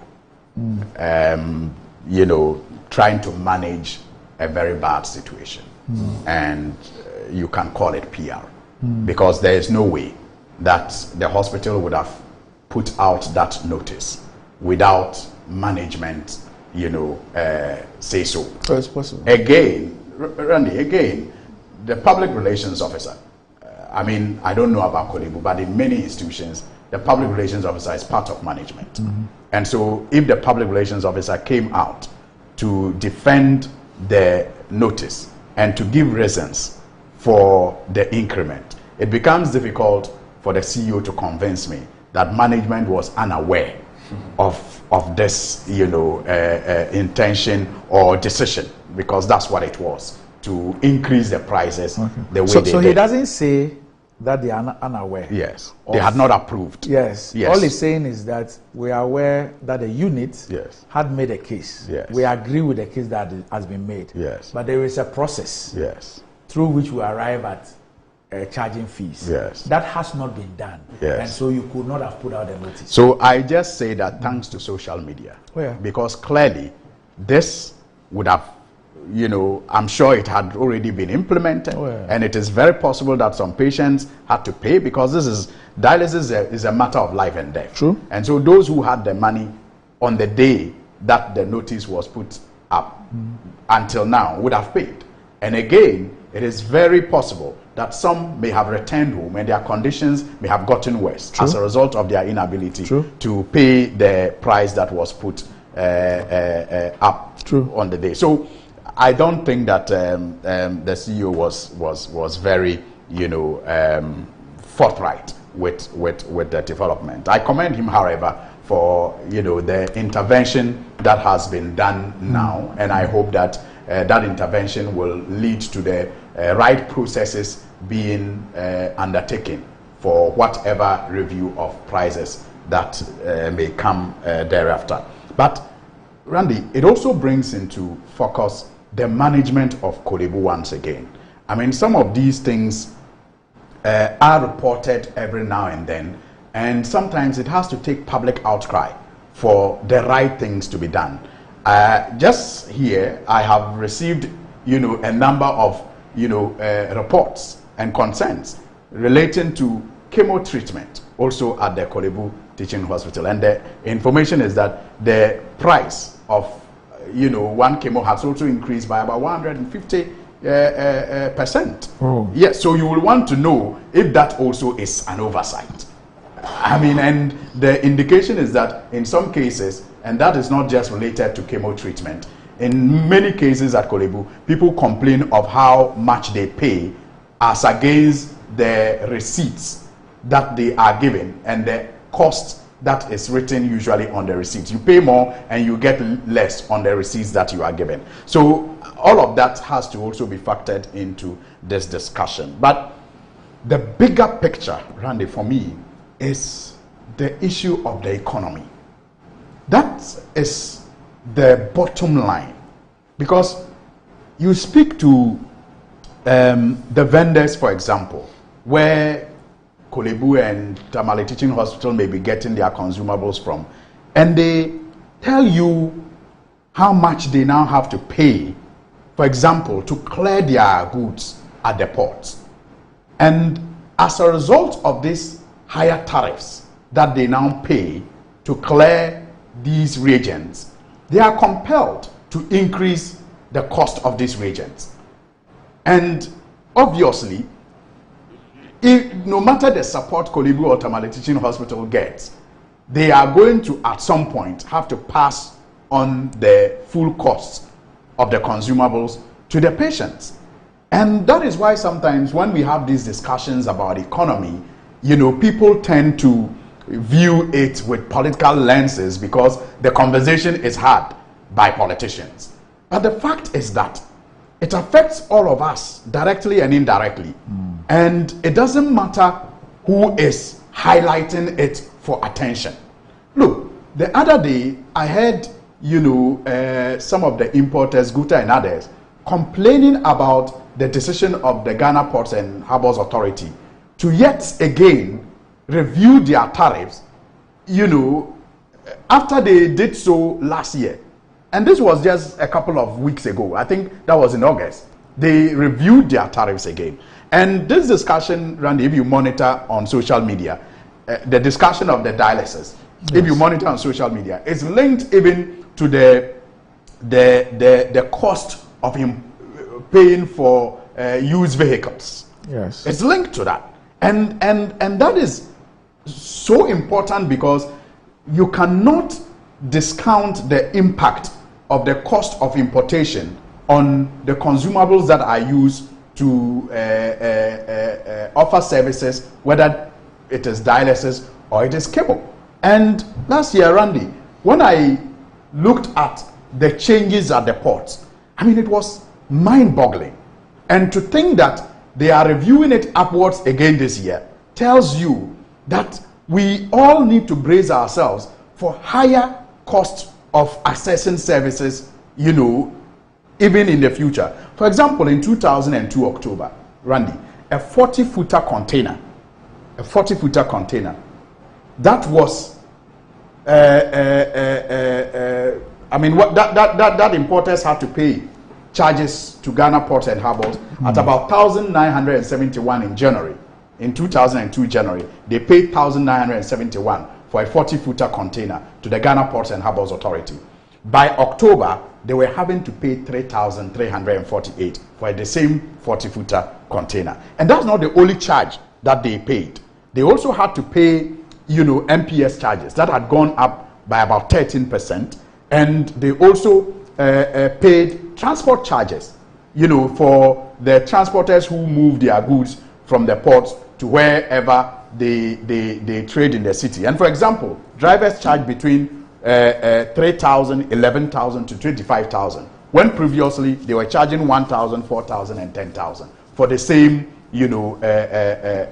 transport. So clearly, people in business are burdened by, these hikes in tariffs when it comes to imports that they bring in to provide services such as dialysis, such as chemo treatment. And so we all are affected somehow by how this economy has been managed to this point. And I think that is the bigger picture as we look at how we can make some of these things affordable and accessible, and also to save lives in this country. I am saddened that somehow we detach some of these things from the choices that we make, you know, when it comes to our politics. Because I have always said that politics really is meaningless if it does not lead to the improvement of lives and improvement in living conditions. Abdul Kudus at the MPA. He's also telling me about how they've also been helping the TTH. MPA.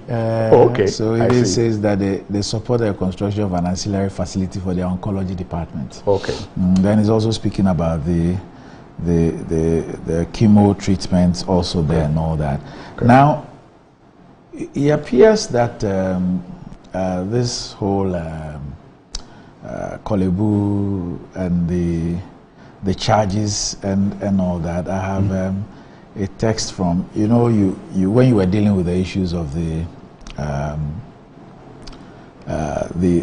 CEO. Yes, and yes. How you think that he was? He was just being a CEO and yes, being yeah. Somebody who's also who knows a bit about the places. She sent me a text and says that look. It says that we estimate that 200,000 at minimum persons need to be on dialysis. And Korle-Bu is really dealing with like 400 now. Right. Yes. Wow. It says that yes, we can assume that nationwide probably about 10,000 receive treatment. So what about the rest? And it says Korle-Bu department heads set their own prices. They don't feel they need to consult. The CEO did very well. He says past CEOs, Professor Tunate, Dr. Gilbert Bako, Professor Hesse, even Board Chair Diana, were given a tough time. Ask them. Yeah. He says I worked with them. He says Korle-Bu is a hard nut to crack. Pa. Yeah. He says if you're appointed as CEO, then your appointed does not feel or think you're hard. So that's an issue that. But there have been some views on some things that could be done. So Makojoba from the state says that demurrage charge is a punitive charge for delays in clearing your cargo and in using the containers as warehouses for a period after the free days allowed. This could be discussed with the shipping line since it's medical equipment for 3 days to be extended. As for the freight, the shipping lines always have as part of their corporate social responsibility to carry the equipment for free when the discussions start early. The shipping lines always plan ahead. The government then comes in to exempt the equipment from tax. These are all negotiations that Korle-Bu can go in to reduce the cost of renal dialysis in Ghana. It says transport and clearing charges alone, transport meaning freight, yes, and clearing charges alone could go as high as 50% of the total cost of the Randy, charges. that's what I was giving you. Yes. They used to, in 2002, as I was aware, in January, they used to transport between 1,000 Ghana cedis to 25,000 Ghana cedis. I mean, no, to 1,000 Ghana cedis to 10,000 Ghana cedis. But by October, it increased from 3,000 to 25,000 Ghana cedis. No, I mean, freight charges. No, you see, Randy, for freight charges, yes, I mean, is that the exchange rate differentials. I mean, yes, freight charges hasn't been, it's been increased, no much though. But I think that with the local clearance and the things we are talking about, for freight on demurrage, some shipping line gives up to 21 days demurrage free, even to individuals, depending on the terms of negotiation. Some 14, some 21 days. So they should be able to explore that. One of the things we've tried to fight, and I still think that we should do same in Ghana. Other jurisdictions, it doesn't exist. Shipping line agent charging administrative charges after charging you your freight. You got the point I'm making? Randy, I've paid my freight to a shipping line to cut my container to Tema Port for me. So when I come, you check my documentation and release to me. So the person here in Ghana is your agent. So you have to pay your agent. You get here and they charge you administrative expenses. In Nigeria and South Africa, these things do not exist. But it's only in our jurisdiction we haven't been able to stop them from doing so. Because the people working for you are your agents. So why should I pay for their for their salaries and other expenses here? Because I've paid you. So these are some of the cost builders. So I think that the process of getting exemptions must also be hastened. Once you get your cargo shipped, your original bill of lading is given you, your invoice and everything is given you. We should be able to hasten the process of securing the exemptions, and more so to negotiate for demurrage-free days from the shipping lines. At least 21 days will be enough to be able to exempt them. As to the cost of freight paying in dollars, obviously if you are paying $1,000 some 2 years back, same $1,000 could be paid anyways. But you can imagine how much exchange rate will affect you. Okay. So I think that we should be able to look at some of these things and cut costs. So apparently with the Korle-Bu issue, I mean, I've said who's a journalist, says that the Renal unit was actually closed down for the lack of consumables. So you remember the CEO saying that this had to be airlifted. Yes. He says it was closed down for the lack of consumables until it was reopened last week, Tuesday, with an increase for each session. So that's what led to the notice. Yes. So it says that according to the PRO Mustafa Salifu, the unit has begun calling back the kidney patients, and since last week they've been receiving treatment. So that's really the issue. That we're even told that at the Bank of Ghana, it was the Bank of Ghana hospital. It was 500 cedis. Yeah. But 2 months ago, 2 months ago, they've increased it to 550. Okay. I'm sure that is also because of the cost of for at the bank, those who do it at the Bank of Ghana hospital, it's 550 per session. Yes. So that's like I was saying, and it's still 300 Ghana cedis at the Tamale Teaching Hospital, which is commendable.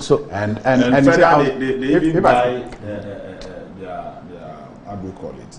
Consumables from Accra. From this exactly, and the same source and transport them. You know, all the way to Tamale. You see, that is why you see, Randy, I have had the privilege of interviewing a number of board chairman and CEO at Korle-Bu Teaching Hospital when I was on radio, and I agree with you that managing Korle-Bu is a whole kettle of fish. I mean, and many of them, when they share their experiences with you, you just understand why sometimes their problems cannot be the general problem, you know, and I think that people who are working there need to begin to find a way of shedding that bad light. I haven't seen any CEO that has successfully stepped on them all this while, and I think that it is terrible. Look, the information is that even the central laboratory at Korle-Bu has also increased their rates.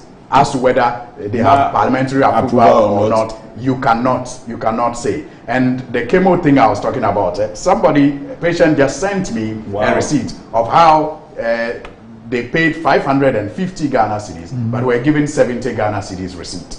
You know, and so sometimes, yes, it's a general economy, but it's also the greed of the people who are I think also put in some of these positions. Honorable Sohini, if somebody could send you a receipt and then make these claims, I think it's enough for them to move forward and get them reported. Yes, I mean, people should be responsible as well. That's another problem. Because if you pay 70 Ghana cedis, 550, and you are giving a receipt for 70 Ghana cedis. And this for chemo. This was one serious. Of the cost for chemo. This is very serious. So we should look at it. So, Kwame Sapon-Siedu, okay, who is a top health professional, he says, Randy, you have 2 members of parliament in your studio. Can you ask them how it came to be that consumables for dialysis are laden with taxes? When these taxes were approved, were they aware dialysis wasn't covered by the NHIS? How did they not realize that should inflation and exchange rates fluctuate, the providers will be forced to transfer any increments to the patients? That these are taxed and then a rebate application is made is just unconscionable. It says that these are taxed and then a rebate application is made is just unconscionable. Yeah. And with what he has raised, let's say that if it is not, say, a general policy, and there's a private establishment that is offering this dialysis treatment, of course, which they are. Yes. Maybe Korle-Bu can write to Ministry of Health. The Ministry of Health can go to Finance and they can get an exemption. But if it is not a general policy, what about those who go to those private places? That's facilities for the same kind of treatment? Yeah. So you look at it, obviously, to even the private person, if the cost of the materials are less than it is today, obviously they won't charge as much as they are charging today. But for his point, we know there's been improvement in the National Health Insurance list of drugs and things like that. So clearly, I think these are things that that's how society is dynamic. It's not static, and we make changes to our laws as the concerns are raised. Obviously, you are in Parliament anyways, but you may not have the technical know-how of everything that happens unless industry players raise concerns. I've seen a colleague of ours pushing for removal of taxes on sanitary products. So, yes. I have a different view about not that the taxes. I mean, if you look at the sanitary part and how it impacts our young girls, I agree. But we've built local capacity to produce more than we require in this country, more than 5-fold of what we require every month in this country. So we should be looking at protecting the local industry, how we can help them to be able to regulate it well. There's been concerns of unwholesome sanitary pads being imported into this country. And this information is coming from some industry players. That yes, we've seen the move from push Parliament to remove the taxes. It will open the floodgate. What it means but that's a standards authority issue. Exactly. So I'm saying that industry players will be feeding you with some of this information to aid the kind of work you do, so that when the matter comes before you, you'll be able to advance it. I wouldn't claim to know everything, not just like all of us as members of Parliament. Of course, we have health professionals in there who will have some industry experience. Some have left the profession for a very long time. They may not be privy to, but those in industry and specific areas that requires attention of legislators, they should be able to bring in some of these. This raises an issue for me. You know, and every time we speak about Parliament, there's the issue of capacity. I mean, we could all be learned. We cannot have expertise in every single area. So in most legislative bodies elsewhere, the capacity, you know, to aid legislators with information and expert opinions on these issues is something that is taken seriously. I mean, it's a concern that has been raised in our Parliament for a very long time. So if you look at some of the taxes and the things they cover, and the fact that it's only after there is a certain advocacy or protest, you know, that even occurs to some members of Parliament and even some of us outside Parliament, that indeed even this thing that was approved really covered this. I'm sure that I know that over the years there have been some improvements in terms of the capacity, but it looks like we still have some serious deficiency there. You know, because if we are going to have some of these taxes, even some of these fees and charges, they cut across a wide area in terms of government services. How are we getting specialized agencies and persons in particular areas to say that, look, although you say 15% for everything, in this particular area, in that particular area, this is not proper. This is what could happen. You need to exempt this. We seem to have a very generalist approach when it comes to doing some of these things. But Randy, I know committees sometimes invite experts' opinion on matters that are before the committee, before it comes to the plenary. I hope it's not just the newspaper announcement, inviting... No, I mean, if you are a leader in the committee and there's a matter before you, I have done that on a couple of occasions with respect to communication. So, as a vice chairman of a committee, when there's a matter before the committee for determination or for work for the speaker, you do get expert opinion, some private, some not official, as it were, to really inform you about the industry and to be able to take a position and argue for it or otherwise. Recently, internal audit report coming to Parliament, I've never received a committee's interrogation.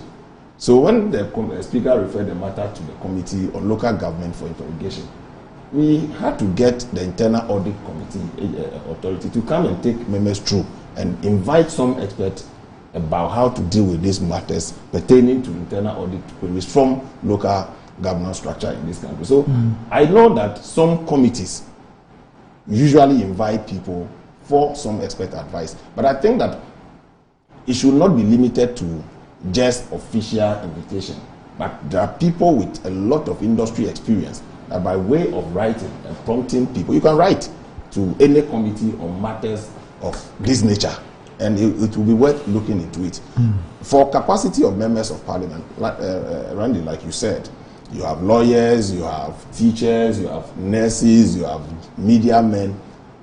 You will have a general view, but the expert opinion is always sought. You improve, but on the day-to-day running of institutions and things that are happening, Randy, I mean, no matter what you do, you still need some support to be able to do. That's why we have a research department that research in the area. If you are not comfortable with the research, what you do, you follow an expert for support.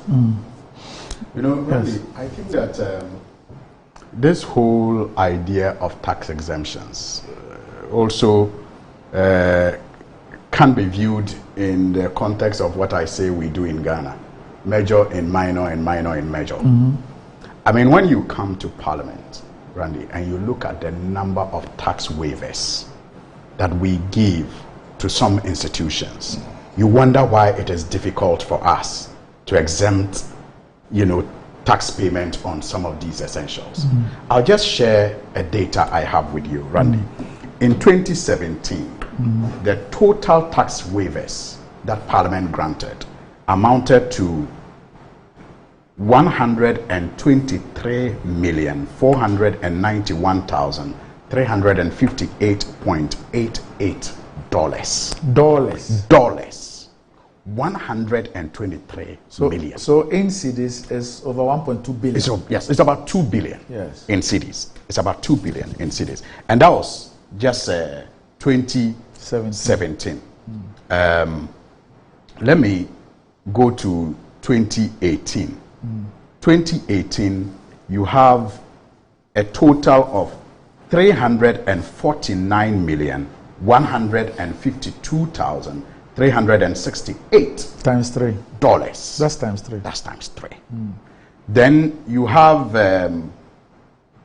2019. 2019 figure is 434 million. Let me be sure that I'm quoting the dollar figure.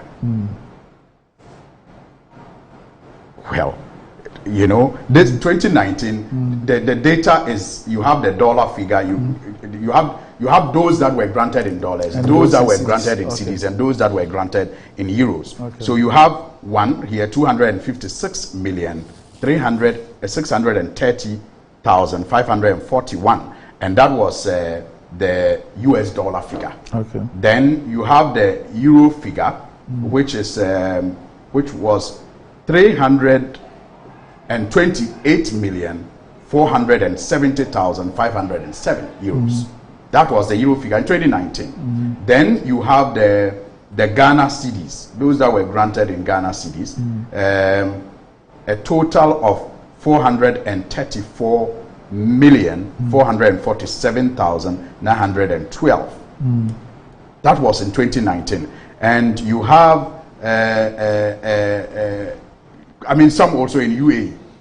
But taxes are paid in cedis. Why do we put them in different currencies? No, it's the waivers. Yes. Depending on the contract. The contract may be in euros. No, I understand. But I'm saying that if the persons were to pay the tax, they will pay the cedi equivalent. They pay the cedi equivalent. Tax to the GI. Exactly. So you now have to aggregate all of this. I mean, this is some detailed work that we did.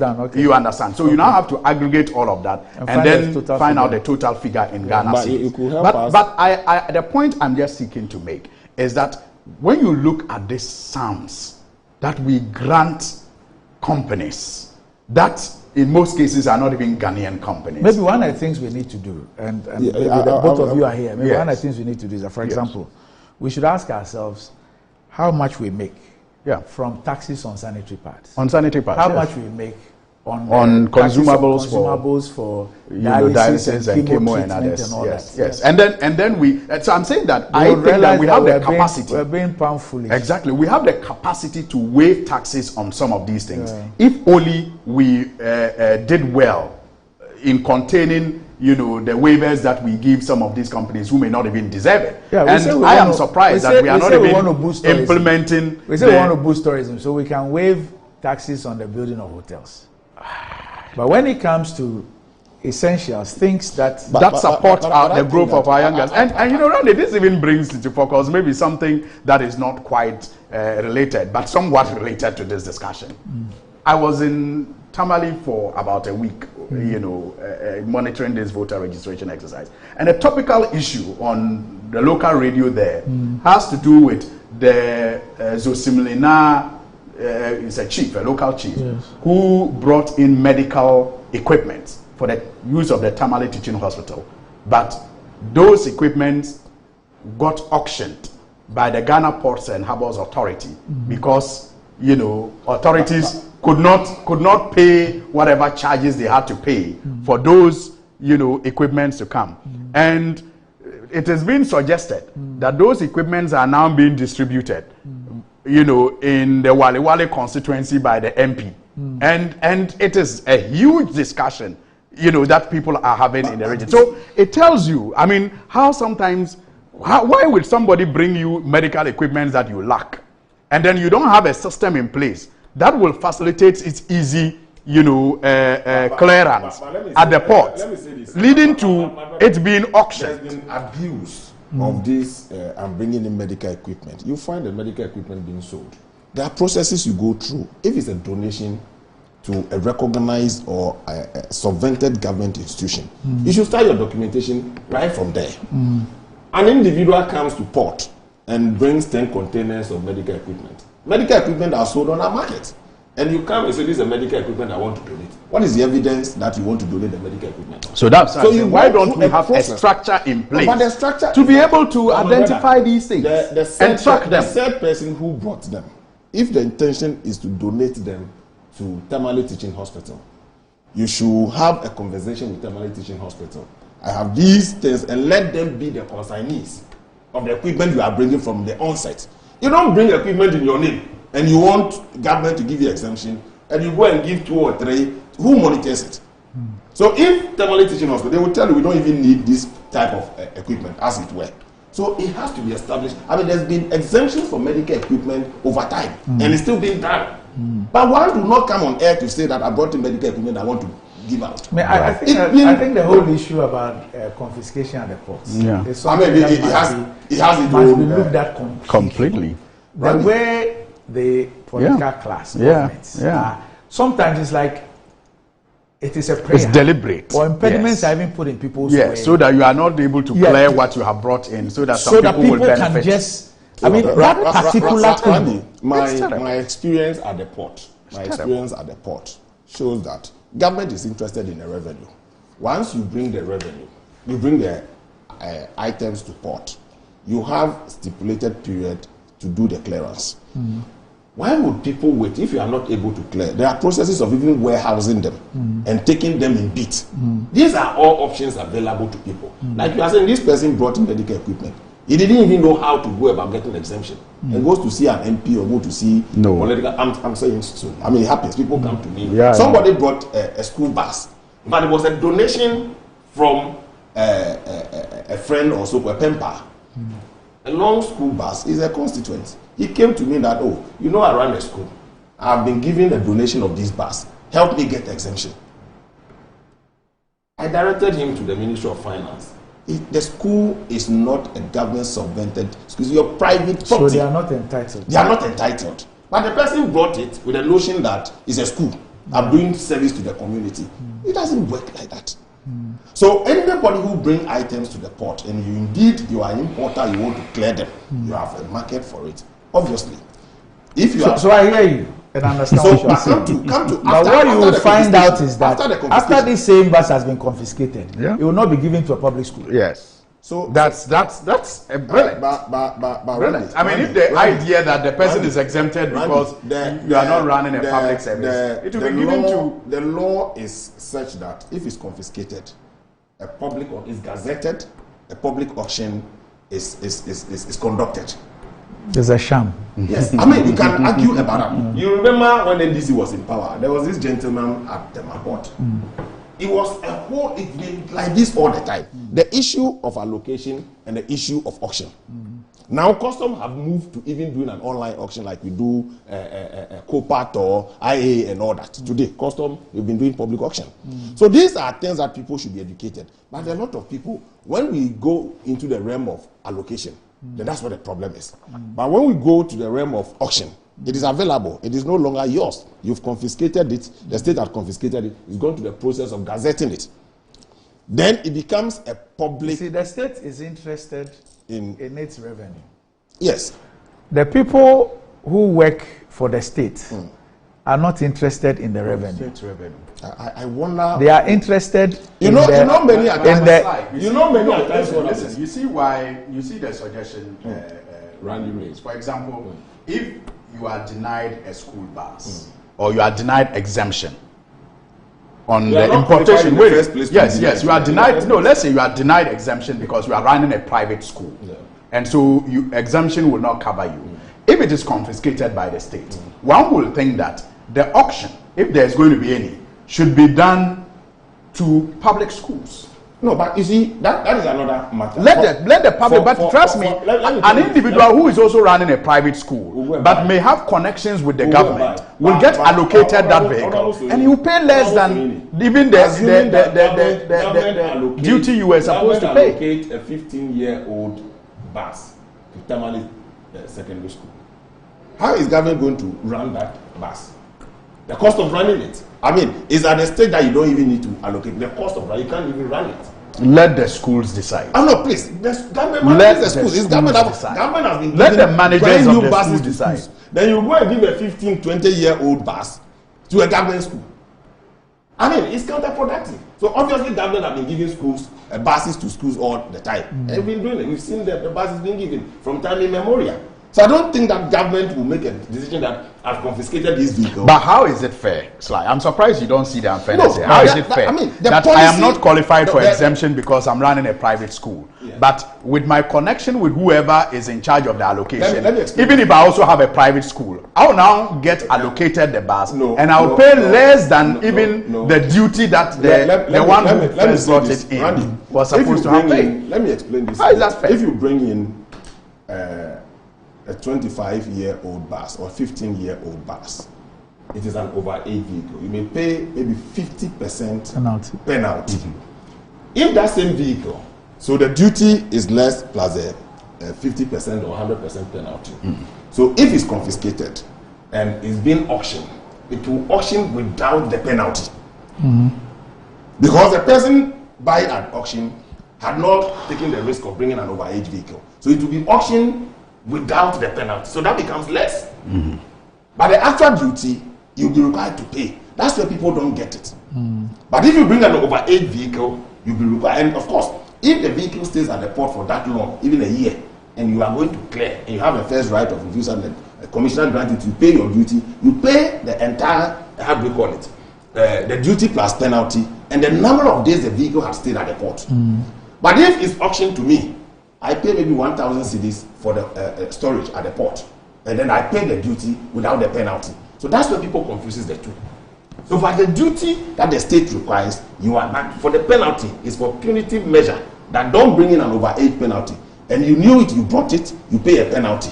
But if government confiscate it and want to auction it, you auction without a penalty. That's where people get the conflicting figures that if that is the case, I brought it, then give me without the penalty to pay. Then the question is that everybody will bring an over-age a vehicle, let it stay at the port for a number of months, then you go to clear without the penalty. So these are issues that we have to explain. There's been abuse of issues of allocation and all that people have caused to complain.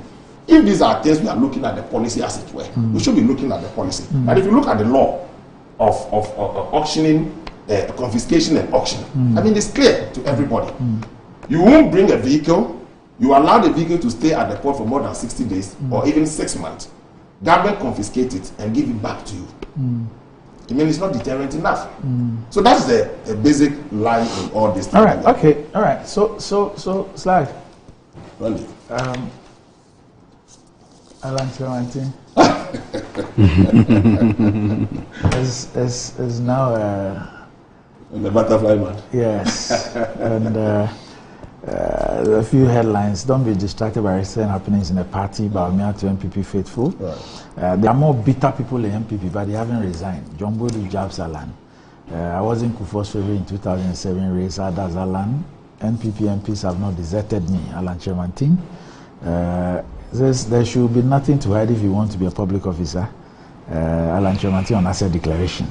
And he says, I'm making a case for an independent candidate president, Alan Chairman team.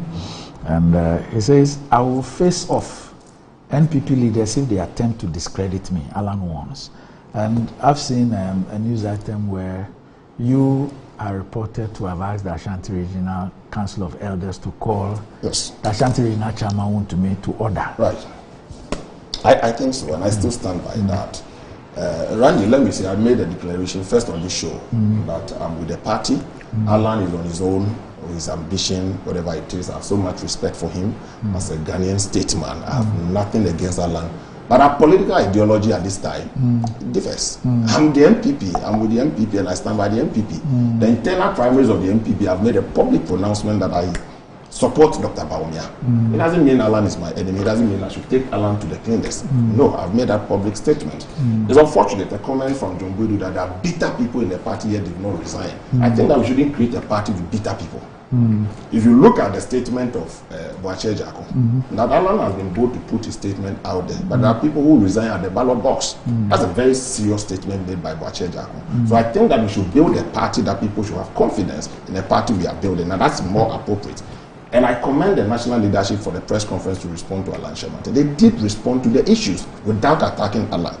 But for somebody like Wood to me, to go attacking Alan to the extent of making comment that I cannot repeat here, that Alan was made an ambassador, he had girls he didn't share with anybody. How disrespectful can this be?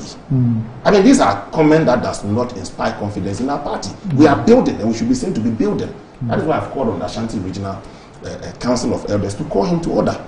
He holds a position in the most strongest region of our party. A region that if we get everybody on board to vote for the MPP, it cancels out vote of our opponent from 10 regions. And today, if Alan Chemante is going, Alan Chemante is from Ashanti region. He has his lovers, he has followers and all that. If you continue to attack him, what it means is that you are spiting his followers.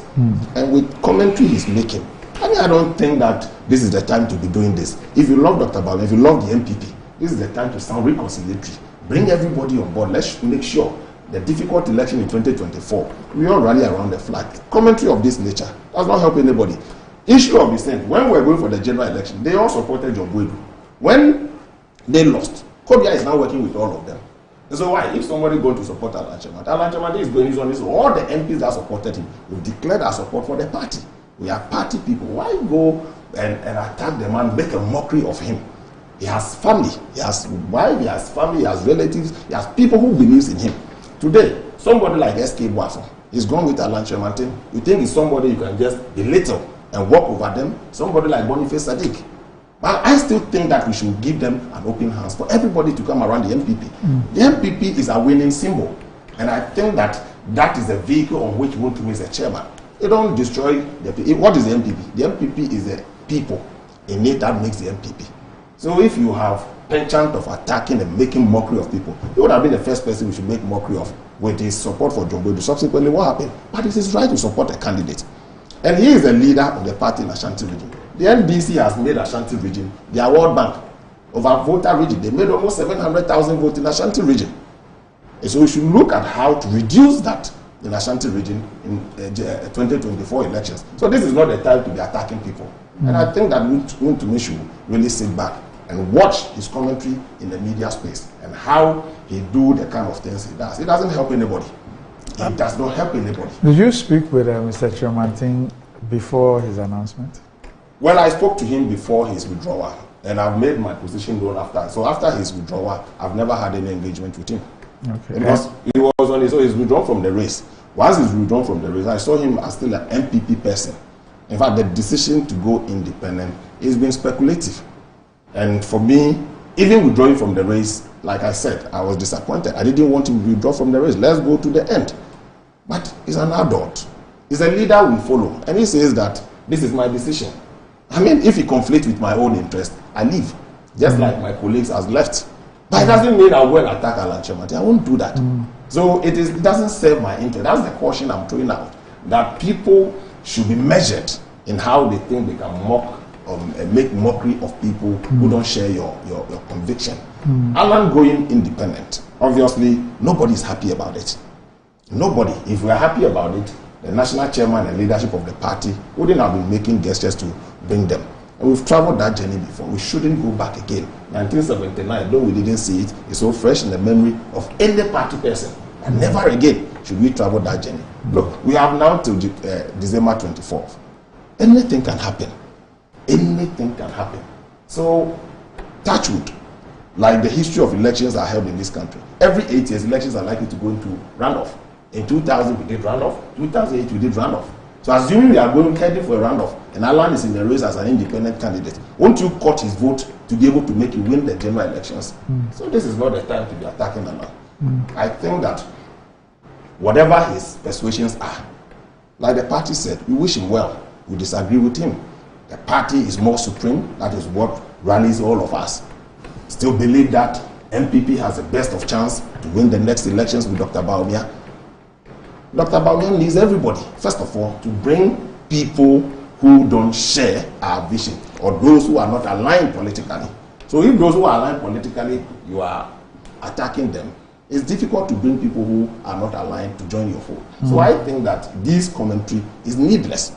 This commentary is needless. And the party have cautioned that nobody should attack anybody. If you have anybody following Allah and you have a little influence over the person, sit down, explain to the person. And we all not be happy at all times. We've had elections, people have shared their experiences. It's a way to motivate people who think that once the door is shut at you, that's the end of your life. Like Stephen Tim said, 21 years he's been pursuing his ambition to become the chairman of the party. Started when he was 44 years. Today, 65 years. It's taken him more than 20 years to realize his dream. At the point people thought he should give up. But he stayed till now. And I've seen people who have gone for primaries. John Bryan had gone through primaries for so many times. Member of Parliament for Shamar. He's done his primaries for 3 times. His 4th attempt, he won. He's in Parliament. I have tried to be MP. Twice I failed. 3rd time, I'm lucky. So this is the same party that has given all of us this opportunity to come this far. But it doesn't mean if somebody doesn't share or doesn't want to travel the journey you have traveled, it becomes a punching bag for you. I think it's unhealthy for our party at this time. And it's about time we call people out. And not any mean person, but a regional chairman in the region as big as Ashanti region. I think he should do better. And that's why I made that statement. All right. Yeah, Randy, when we were talking about Korle-Bu, I didn't know that Okoboy was watching. Oh, okay. He actually even went ahead to write a book on Korle-Bu and its management. Just tell him to heat coffee. I'll stop by when we leave here. I'm sure he probably would be the youngest ever board chair. Board chair of Korle-Bu. Yeah. And Randy, as for what is happening to the NPP now, I do not know what else people want to see before they come to the conclusion that some of us came to long ago, that Nana Akufo-Addo is bad news. Please. Nana Akufo-Addo is not NPP. He's the president of the Republic. Exactly. That is why this NPP is so different from the NPP others led. The point you made, that Nana Akufo-Addo is not MPP, is the reason why this MPP he is currently leading doesn't look like the previous MPP. He's not leading the MPP. Look, he's not the leader of the MPP. Randy, even in opposition. Point of correction. He's not the leader of the MPP. Really? No, he's not. Oh, okay. Our constitution is not like yours. He's not. Okay, so your chairman is the leader. Yes, chairman is the leader of our party. I just want to help you. I mean, you can do the semantics all you want. He may not be the leader of the NPP, but I do know that since he became president, no council meeting, no executive council meeting has been conducted in his absence. Even when he is outside this country, even when he is busy. That is not true. Please, can I make? No, please it's a point of stop there. I could have interrupted you.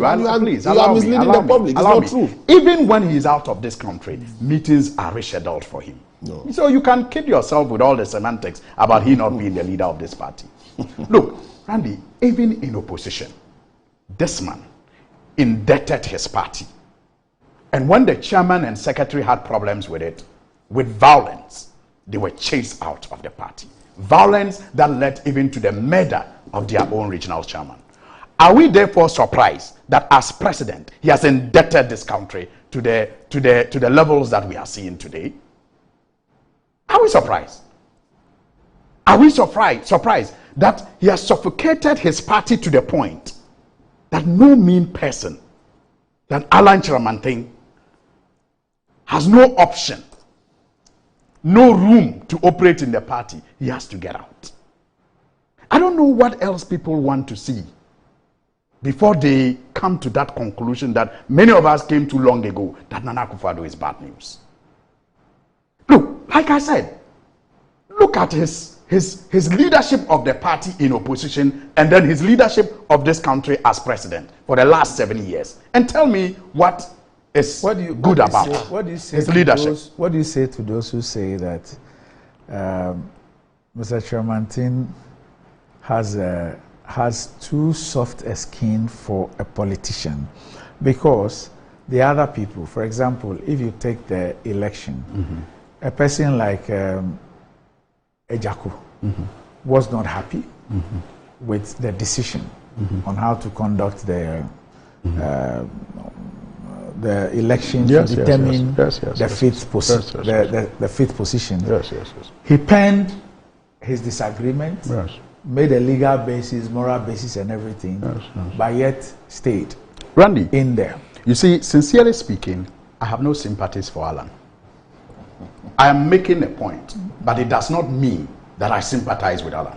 Because Alan tolerated all the things that many of us spoke against in the past.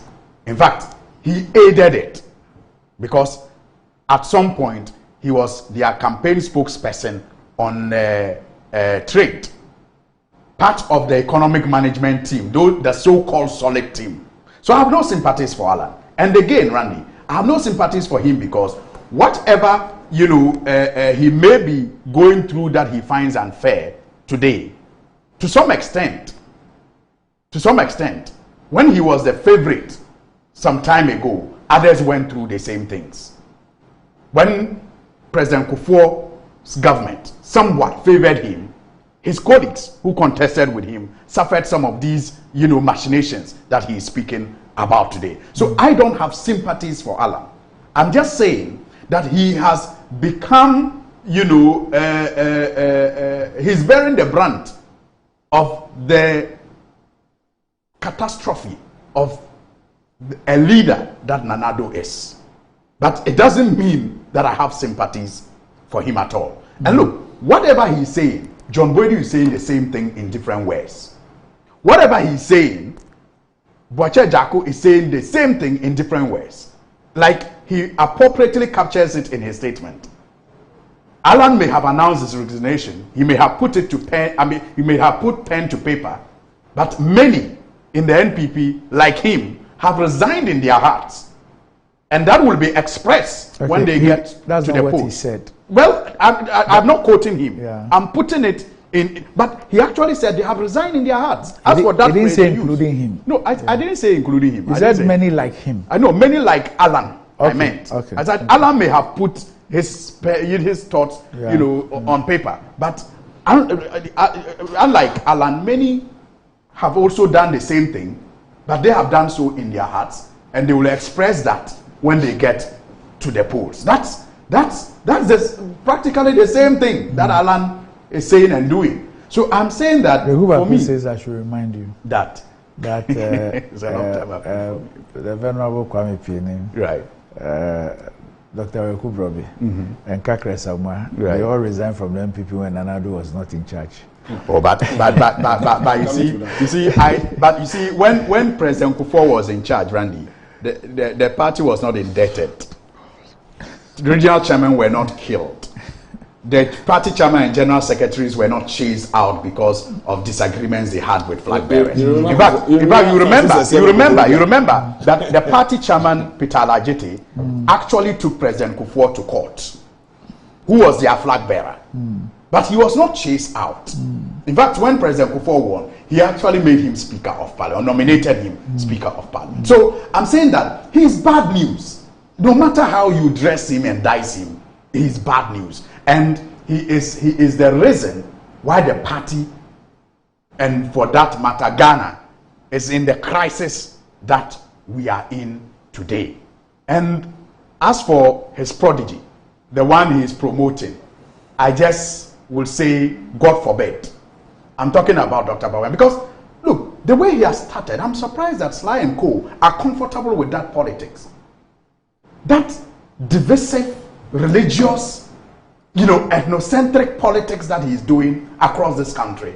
Look, we may think that it is just politics, but countries that have gone down dangerous paths did not just wake up at the gates of, hell. And I have said it repeatedly that we cannot wait for this regime led by Nana Akufo-Addo and his cronies to come to an end. It is the reason why the youth of Ghana are rising up. And Randy, on this note, let me commend the police services and the security agencies for the professional manner they handled the second day, third day occupied Jilobi House. If they had taken one misstep, we would have had an Arab Spring on our hands in this country. And I think that they were professional in the way that they contained, those demonstrations. I know and I believe that inshallah, if God spares our life, and I believe he will, beyond, December, the December polls, we will be saying goodbye to this ninth man that we have all been, sleeping through. Let me make a quick point that you see, when you keep making references to people leaving this party, like Okubaku said, all these people left when Anado was not in charge. Again, it's not true that every National Council meeting is organized when Anado is in town. It's not true. The recent one, that was said, Anado was not in the country. So it cannot be true. That was an emergency election matter. Please. That had already been cooked. No. All the agreements about the elections had already been cooked. There's been several meetings that were held that Anado was not in this country. Again, in your own party, you remember, Kufuriya explained, Francis said, how he left the NDC. Victor Guzitano left, Nana Kunedo Ajima Rollins left. So, where that your leader, Professor Mills, and then John Mahama were what? Please, your former General Secretary. Why was he suspended? May he so rest in peace. What's the name?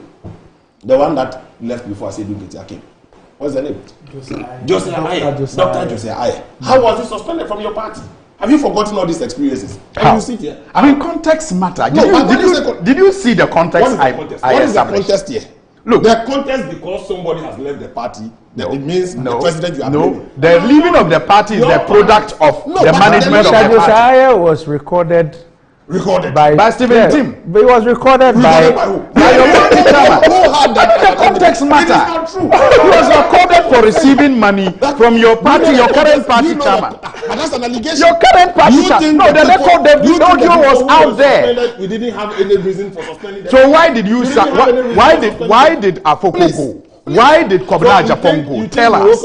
I'm saying that Josiah, I'm giving you the reason. Josiah was suspended because your current party chairman recorded him for taking money from him. That was why he was suspended. Which party will not take action on that? You never sat on that matter to bring the evidence. Who brought the evidence? The audio was out there. It was out there. The audio was out. Of audio. When your former national chairman, what's the name? Tell us why Kobna Japan and Afoko were chased out. When he went, they were swept. In fact, they were swept out of the office. On air. His audio. Did you use the audio to indict him? You didn't use the audio to indict him. Which audio? Please relax. What happened? Relax. What happened to the audio? Market and everything. Gentlemen, relax. High blood pressure medicines have gone up. The prices have gone up. So just relax. Thanks for joining me on the show. Up next, Metro Sports.